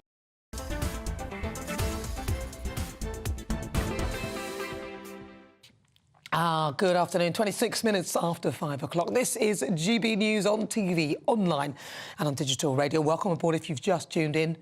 Where have you been? No, this is nice, Nana, now. Listen, we've got so much to do because it's time for the Great British Debate this hour, and I'm asking, are any of Sir Keir Starmer's plans workable? Not even one. And now he has pledged to crack down on private schools using loopholes to avoid paying VAT on fees if he comes into power at the next general election. The Labour Party have also promised to spend £28 billion a year on a green industrial revolution if they win the election. And there have been other plans as well. They looked at the Rwanda thing and said, well, actually, we're going to do something that isn't Rwanda, but they have opened the door to potential offshoring. So to give me their take on this, I'm joined now by former Labour Special Advisor Paul Richards and teacher Callum Robertson. Right, well, OK, so I'm going to start with you. Callum Robertson, I'm going to start with one of the policies that he put on, which is talking about VAT on private schools. Is that a workable proposition? His plan was then to use that money to fund the state school education system. Sure. So essentially, I think what Labour are promising is to address educational inequality by tackling the charitable status of independent schools. Now, it seems like a really good idea on paper, tax private schools to get the money for state schools, invest in state schools, great. But I think Keir Starmer needs to be really aware of the law of unintended consequences. Many SEND schools are actually independently run. So realistically, what this policy is going to do is it's going to penalise children with special needs. But at the same time, the system's not actually working. But the Labour solution might inadvertently make it worse. The best actual route forward for Labour would be for a presumption that schools should actually have to earn those charitable statuses, which protects SEND kids, and private schools that actually engage in that charitable work. Now, there's a really good example of this, which is Harris Westminster, a state sixth form, which is a private partnership between the Harris Federation and Westminster School to provide really high quality education for some of the most able kids from disadvantaged backgrounds. This is a school that last year got 49 kids offers for Oxbridge. I mean, so it does work. Interestingly, that sort of proposal for more state-private partnership isn't really being floated by Labour at the moment, but the party that is actually offering that is the Liberal Democrats. So that's sort of a different perspective that I think is potentially a more pragmatic solution and way forward. Well, Keir also came up with a proposition for foreign students to be able to fund some of the university places as well, which was another one of his propositions, which, I don't know, to me sounds a little bit unworkable because you're relying on more foreign students and you're not focusing on your own. But let's go to you. Paul Richards, you're a former Labour Special Advisor. What about the Green Energy Plan? They said 28 billion, and in the end they said that they pushed that back. Well, the point of the Green Energy Plan is that it actually creates growth in the economy. So not only is it good for the environment and to move towards that sort of post-carbon future that we need to survive, it also creates jobs. We're going to need people who are carpenters and electricians. We're going to need people who can do roof insulation, as well as very high-tech jobs in carbon capture and so on. So it's not an expense in that sense. It's a way of getting the economy moving, creating jobs in every part of the country in some of these very exciting high-tech sectors. You know, why shouldn't Britain be a leader in this technology? Why should we just cede the ground to other people? It's entirely possible we can be the world beaters in some of this technology. So it's good for the environment and good for the economy. And you'll know in the 5 missions, you know, the big mission is all about growth, getting the fastest growth in the G7. That's a huge ambition. When they say, you know, Starmer's not ambitious, that's an enormous ambition. And the way you achieve it is through the kind of green policies that we're talking about. But when he mentioned that to the markets were spooked, and the reason why he then had to reconsider it was because they said it would destabilise the markets. So this is the problem. Whilst it all sounds great on paper, just saying, oh, we're the first, and we're the ones that did it, you know, like with the world-beating vaccine or the world-beating, it's all very well, but if at the end of the day the thing bankrupts the country, surely that can't be working. Nana, we're being left behind. We're being left for dead by the States, by China, by the EU, you know, and I don't want Britain to be in a sort of third rung. It should be at the front of this, not just for the planet, but for local jobs, you know, getting people back to work in all the towns and cities people are watching this programme in. You know, it will create real local jobs. That's the benefit. Yeah, you say we're being left behind, and you actually cited China. China aren't going towards the 2050 or 2030 deadline. China aren't taking any notice. And China have a load of coal-powered fire stations that they are continuing with. And Keir Starmer actually said that he would bring forward or bring back the 2030 deadline for petrol and diesel engines. So that's another one of his plans. Sorry, I'm going to bring that back to you again, Paul, because you're a former Labour Special Advisor. Surely that seems a little bit unworkable as well. Well, I'm not saying we need to be more like China. China are not the good guys in this, but they are developing some of the technology way ahead of the rest of the world, particularly on things like carbon capture, because they know full well this is the way you drive an economy forward. So we can look at that and think, well, how do we apply that to our own economy, to our own cities and towns, and take it forward? And that's what Starmer's talking about with his 5 missions. He has set out, you know, policy. Now, you can't do great detailed policy at this stage, Nana, because you will understand the minute you do that, the Tories either trash it or nick it. So well, you have to, though. Well, you have to. Later in the year, then people can make their own mind up and see what's on offer. Callum, but surely, I mean, from what he's just said there, would you like to see more of how Labour plan to approach things like net zero, etc., and give more of their policies, or do you think they need to keep quiet, otherwise they'll give away their policies? It's an interesting question. I mean, Labour can't physically do a worse job than the Tories at this stage. And I say that as a card-carrying member of the Liberal Democrats. To the extent I'd like to see more of what Labour's offering, because I think actually the public would like to. But at the same time, what Labour's job really to be in the first couple of years of their next administration, which I think they might genuinely win the next generation, the first couple of years is focused on fixing some of the messes that Rishi Sunak and Boris Johnson, God forbid, Liz Truss set up for the country. All right, well, listen, thank you so much for your thoughts. Really good to talk to you. That is, of course, Colin Robertson. He's a teacher, and also Paul Richards, former Labour Special Advisor. Thank you so much. This is GB News on TV, online and on digital radio. Coming up, we'll continue with the Great British Debate this hour. And I'm asking, are any of Sir Keir Starmer's plans workable? You'll hear the thoughts of my panel, Danny Kelly and also Greg Sonson. But first, let's get your latest news headlines.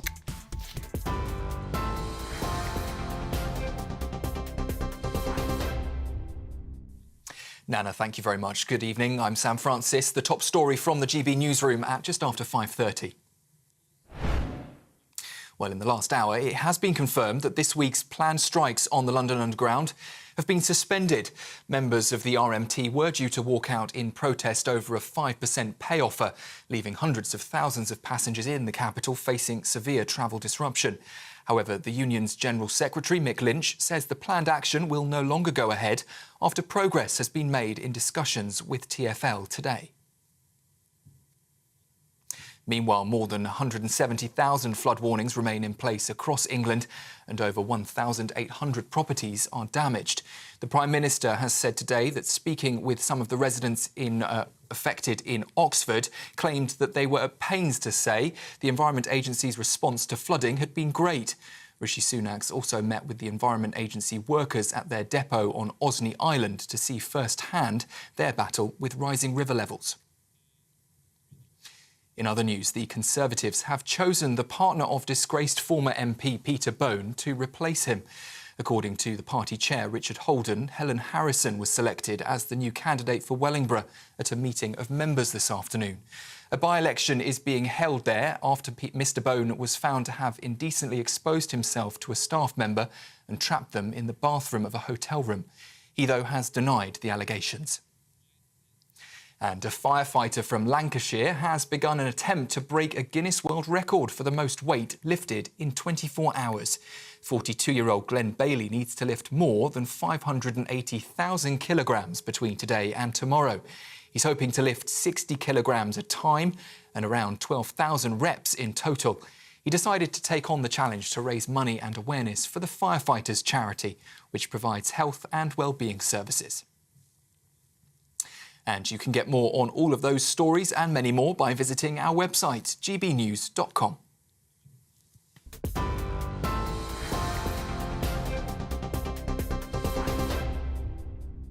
Thank you, Sam. Coming up, figures released under the Freedom of Information laws show that up to 3/4 of police stations have shut in some parts of the UK in a shocking reduction to frontline services. We'll be discussing that in the mini debate. But up next, it's time for the Great British Debate this hour. And I'm asking, are any of Sir Keir Starmer's plans workable?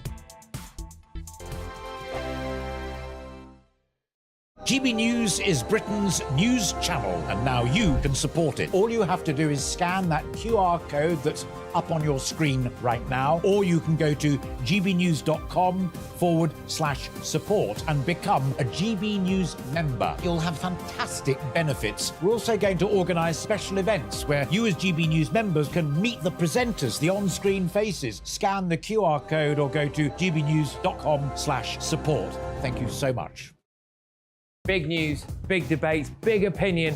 Patrick Christie's Tonight is the week's biggest show. Every weekday, 9 to 11 p.m, we've got the inside track on the day's top stories. There'll be sharp takes you won't get anywhere else. We will set the news agenda, not just follow it, and I want to bring you along for the ride. Whatever it is, we'll have our finger on the pulse. It's news, but it's this close to entertainment. Patrick Christie's Tonight, 9 to 11 p.m, only on GB News, the People's Channel, Britain's news channel. Now then, Lee Anderson here. Join me on GB News on my show, The Real World, every Friday at 7 p.m. I'm not eating bloody cat. Are you Delicious. mental? Put your mouth. OK, here comes a train. Reminds me of the scene in Singing in the Rain. Adam, is that a good one? Whoa! Join me at 7 on GB News, Britain's news channel. I'm Andrew Doyle. Join me at 7 o'clock every Sunday night for Free Speech Nation, the show where I tackle the week's biggest stories in politics and current affairs with the help of my 2 comedian panellists and a variety of special guests. Free Speech Nation, Sunday nights from 7 on GB News, the People's Channel, Britain's news channel. What you get for breakfast is something that, if we do our jobs right, you will wake up to news that you didn't know the night before. It's a conversation. It's not just me and Eamon. We want to get to know you, and we want you to get to know us. From 6, it's Breakfast with Eamon and Isabel. Monday to Thursdays on GB News, Britain's news channel. Wake up to the headlines with Headliners every morning at 5 a.m. We treat you to the day's biggest stories before anyone else, 7 days a week. You can catch up on everything you need to know before you've even had your kippers. Headliners every morning at 5 a.m. only on GB News, the People's Channel, Britain's news channel. Every Sunday from 11, join Michael Portillo. There will be topical discussion, looking at the week before and the week to come. So kick back and relax at 11 a.m. on Sundays on GB News with me, Michael Portillo. GB News, the People's Channel, Britain's news channel. I'm Michelle Dewberry, and I'm not here to tell you what to think. I'd much rather hear what you have to say. So, send in your opinions to gbviews@gbnews.com. Keep them clean, and you never know, I might read them out. With my panel here on Jubes & Co, we debate, we get stuck into the issues of the day on a show where all views are welcome, especially yours. GB News, the People's Channel, Britain's news channel. Have a great Saturday night with me, Leo Curse, on the Saturday Night Showdown. It's a crazy world out there, so come and make fun of it with me, my panel of comedians, and a couple of people who actually know what they're talking about. The Saturday Night Showdown is your front row ticket to the clown show every Saturday, only on GB News, the People's Channel, Britain's news channel.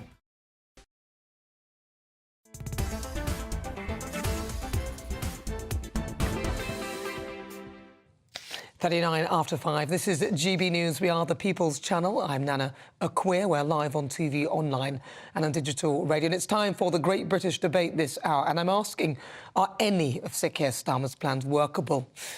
So what do you think? Keir Starmer has pledged to crack down on private schools by using loopholes to avoid paying VAT on fees if he comes into power.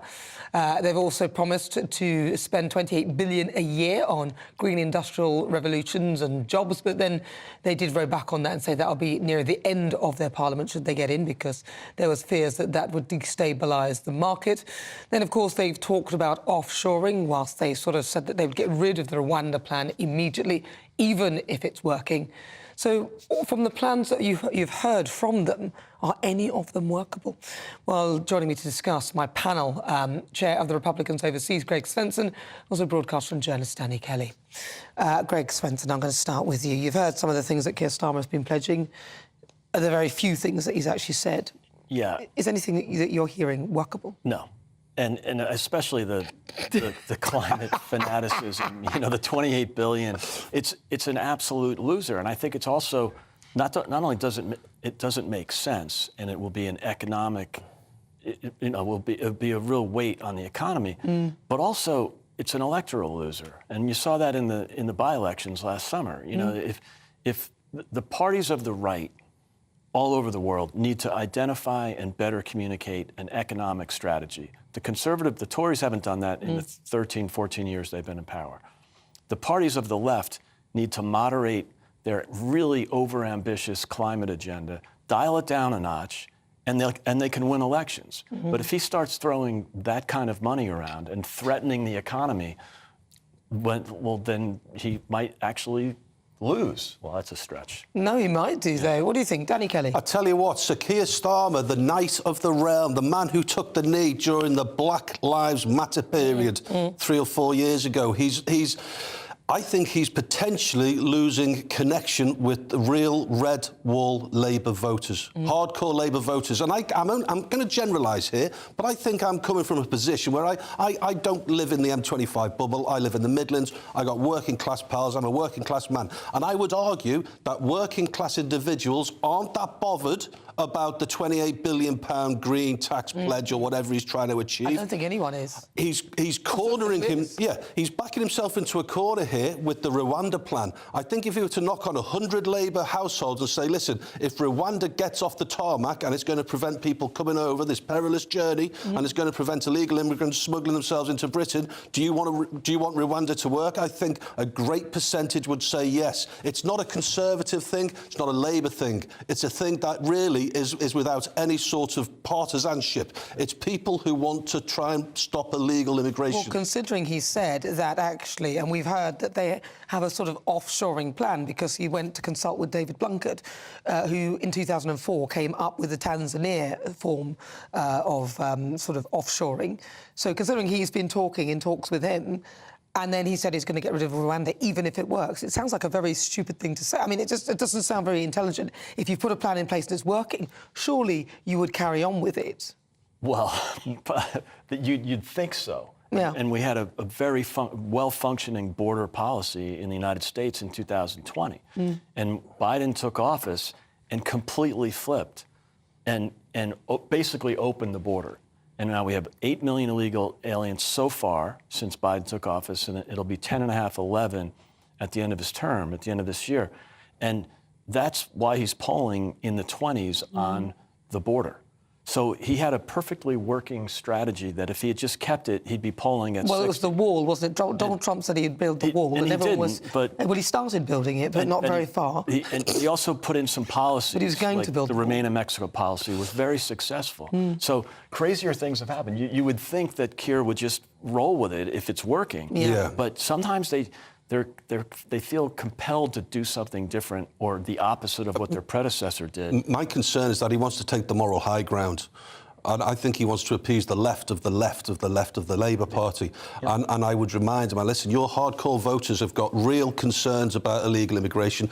If Rwanda prevents people crossing, don't dismiss it. Don't stop it. Keep it going until you got something better. Yeah. But don't stop it. Don't follow the open border left progressive wing of the party. That's not how you win elections. But look, well, this show is nothing without you and your views. Let's welcome some of our great British voices, their opportunity to be on the show. Tell us what they think about the topics we're discussing. I've got 4 of you, yeah! Let's start with Jackie Sampson. She's there in St Albans. Jackie, what do you think? There's no Jackie. Oh, that's Jackie. Oh, it's Jackie, yeah. You changed your hair, Jackie. Oh, it's downwashed. I completely agree with Danny. Sir Keir Starmer is completely out of touch with the poor Labour voters, and the things that matter to them, he's not even covering.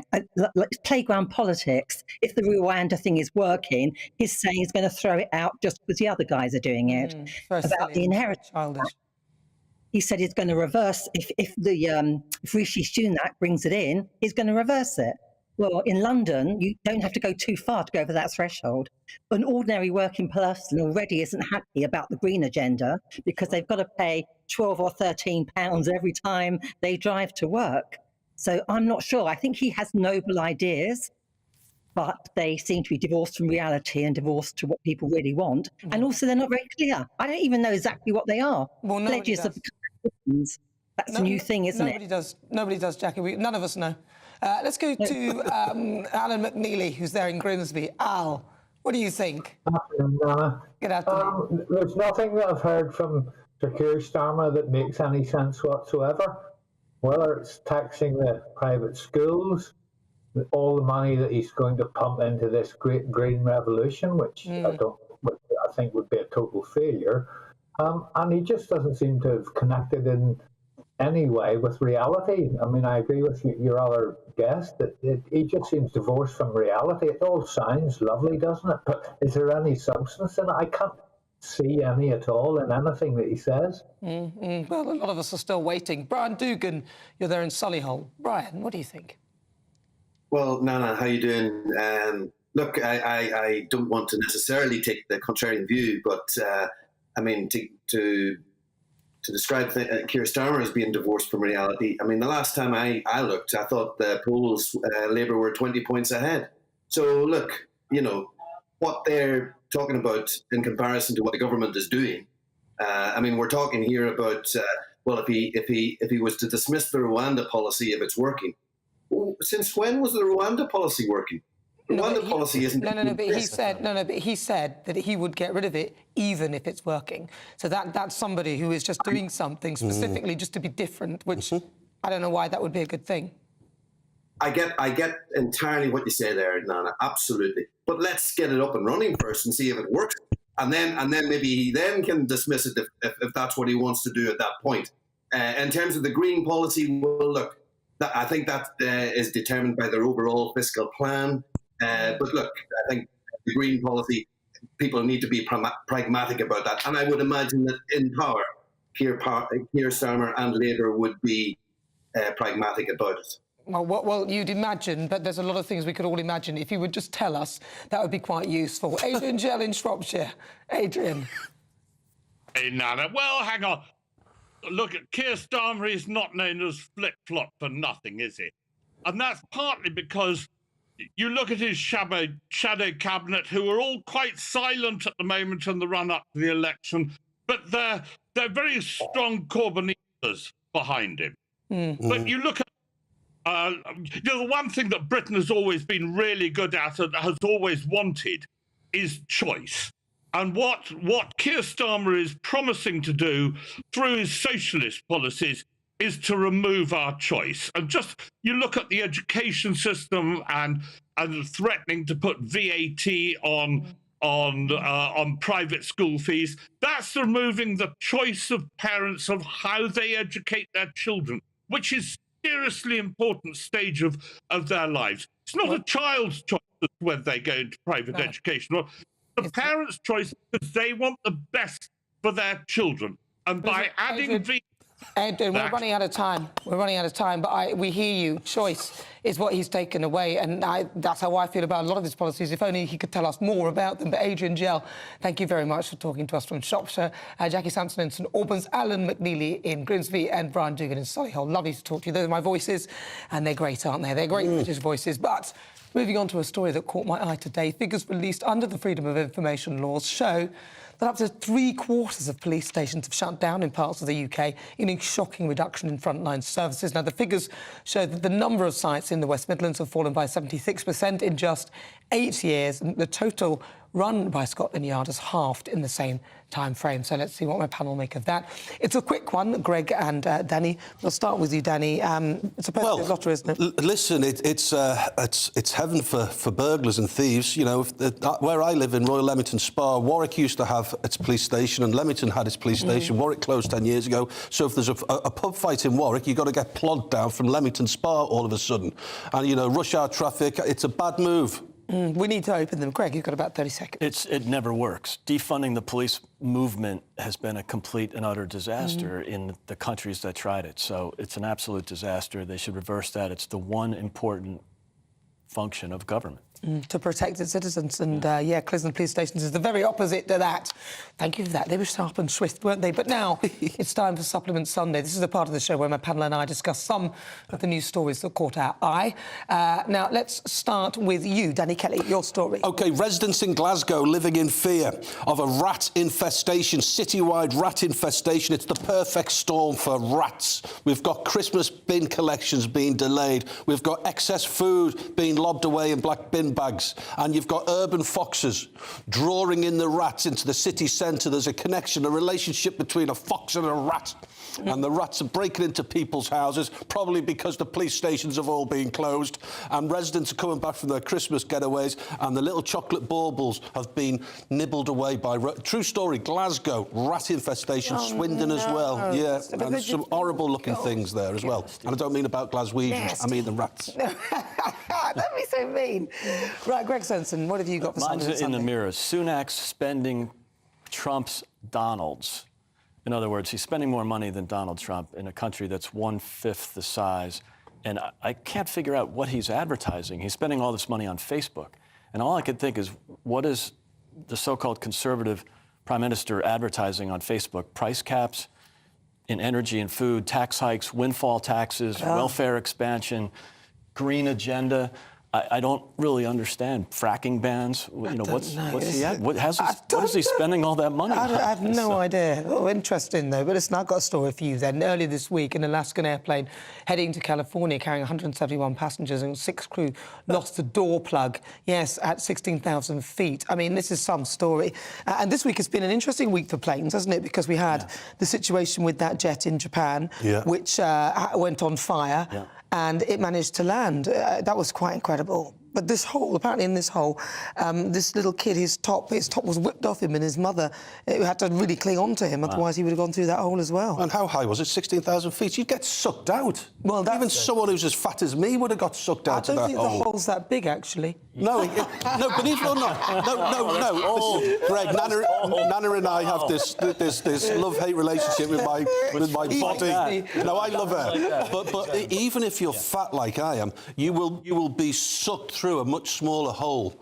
That's tens of thousands. Well, you are not an ounce of fat on you. I don't think it was that high. I could save everyone's life. That's exactly it. I'd freeze on the outside. I'd be nice and warm on the inside of the plane. Absolutely. And they say Danny Kelly saved the lives of everyone in this. But what about that Japanese airliner? 350 people who managed to get off that inferno. Quite incredible. It reminds me of that Sully Sullivan. Landing Hudson River. That was Everybody got out. Pilot, wasn't he amazing? That he saved their lives. I mean, that was quite incredible, wasn't it? Yeah. Bad week for aviation. Bad week. But a good ending. Yeah, very good ending. Although, let's not forget the poor people in the little plane that... 5 of them died. 5 of them died. It's their fault, though. They were crossing the... The pilot, well, still, they didn't deserve to die, but the pilot got out. Of course they didn't deserve to die. I didn't say for 1 second they did. That's what you were saying. They just... So cold.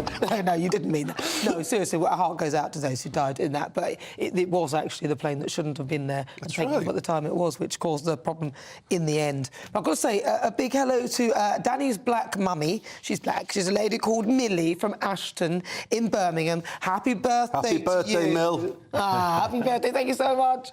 Oh, Millie's lovely, isn't she? She is. She's beautiful from Barbados. Lovely woman. Lovely woman. Listen, on today's show, I've been asking, should Rishi Sunak cut benefits to fund tax cuts? And according to our Twitter poll, 67.5% of you say yes, 32% of you say no. I'm quite surprised at that result. Well, I've got to say a huge thank you to my panel, broadcaster and journalist Danny Kelly. Thank you very much indeed. So much. Lovely. And also Greg Svensson for joining me today. Thank you, Greg. Great to have you there. It was good, wasn't he? Very good. Well, listen, and a huge thank you to you at home for your company. I look forward to seeing you on Saturday at 3 o'clock, same time, same place. But enjoy the rest of the week. I'll leave you with the weather forecast. Looks like things are heating up. Boxed boilers, sponsors of weather on GB News. Hello, I'm Marco Patagna. Here's your latest weather update from the Met Office. We'll see plenty of fine, settled weather across the UK over the next few days. Plenty of sunny spells, fog, frost and some icy patches, though, during the overnight period, and 1 or 2 wintry showers too. High pressures dominating, sitting just towards the northwest of the UK, giving us the generally fine conditions, although notice fairly tightly packed isobaths towards the south, so a bit of a breeze coming in from the east or northeasterly direction. As we head into the evening and during the overnight period, showers across the north of England will work their way westwards into Irish Sea areas, and also a few showers developing down towards the southeast of England. We need to keep an eye on those as we head into rush hour on Monday morning. Could give a bit of snow in places, especially on the North Downs, and a few icy patches in places too. Elsewhere though, it's a case of frost and some fog patches forming by Monday morning. As for Monday itself, well, a bit of a tricky start towards the southeast there. Some wintry showers in places, icy patches in places here too. Elsewhere, fog and frost gradually lifting. Plenty of sunshine away from that southeast corner, although the showers across the southeast will start to migrate their way westwards across southern England, eventually reaching the far southwest of the UK as we head into the latter stages of the day on Monday. Another pretty chilly day for the time of year, and factor in the east to northeasterly breeze and it will feel colder still out and about. Tuesday, though, promises more in the way of sunshine after a frosty, locally foggy start, but it will stay quite chilly for the time of year. Temperatures low to mid-single figures at best in most places. And as we head through the rest of the week, more in the way of clouds starting to filter down from the north, so turning cloudier from the north as we go through the week. That warm feeling inside from Boxed Boilers, sponsors of weather on GB News.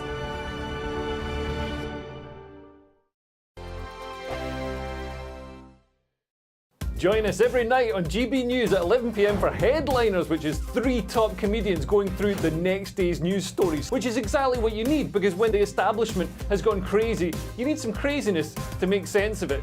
Headliners. You don't have to bother reading the newspaper. We've got it covered for you. every night at 11 p.m. and repeated every morning at 5 a.m. We won't send you to sleep like some of the other paper review shows out there. So join us 11 p.m. every night on GB News. The People's Channel, Britain's news channel. I think the most exciting bit for me is talking to people. People who I think are ignored often by the major news channels. We're going to give news they want to hear. There's a voice there that needs to be heard. I think there's a chance here for a diversity of opinion to be expressed, which you don't find elsewhere. It's really exciting. We don't hold back. We're free to say how decisions that are taken here affect us all around the country. Only on GB News, the People's Channel, Britain's news channel. I'm Michelle Dewberry, and I'm not here to tell you what to think. I'd much rather hear what you have to say. So send in your opinions to gbviews@gbnews.com. Keep them clean, and you never know, I might read them out. With my panel here on Jubes & Co, we debate, we get stuck into the issues of the day on a show where all views are welcome, especially yours. GB News, the People's Channel, Britain's news channel. In the GB Newsroom, we bring you the news as it happens. With our team of dedicated journalists across the UK, we're ready to give you accurate reporting every day. When the news breaks, we'll be there with bulletins on GB News, the People's Channel, Britain's news channel. Your weekend starts here with Friday Night Live with me, Mark Dolan, 8 till 9 on GB News. Big stories, big guests and big laughs as we get you ready for a cracking weekend. That's Friday Night Live with Mark Dolan, Fridays 8 till 9 on GB News. Bring your own drinks, the admission's free. Good afternoon, Britain. Good afternoon, Britain. Join us, Tom and Emily, To find out what's happening in the heart of Westminster. and why it matters to you. Weekdays from midday, we bring you the most compelling stories from across the United Kingdom. And from your doorstep to our inbox. That's right, we want to hear from you. GB News, Britain's news channel. Big news, big debates, big opinion. Patrick Christie's Tonight is the week's biggest show. Every weekday, 9 to 11 p.m, we've got the inside track on the day's top stories. There'll be sharp takes you won't get anywhere else. We will set the news agenda, not just follow it, and I want to bring you along for the ride. Whatever it is, we'll have our finger on the pulse. It's news, but it's this close to entertainment. Patrick Christie's Tonight, 9 to 11 p.m, only on GB News, the People's Channel, Britain's news channel. GB News is Britain's news channel, and now you can support it. All you have to do is scan that QR code that's up on your screen right now, or you can go to gbnews.com/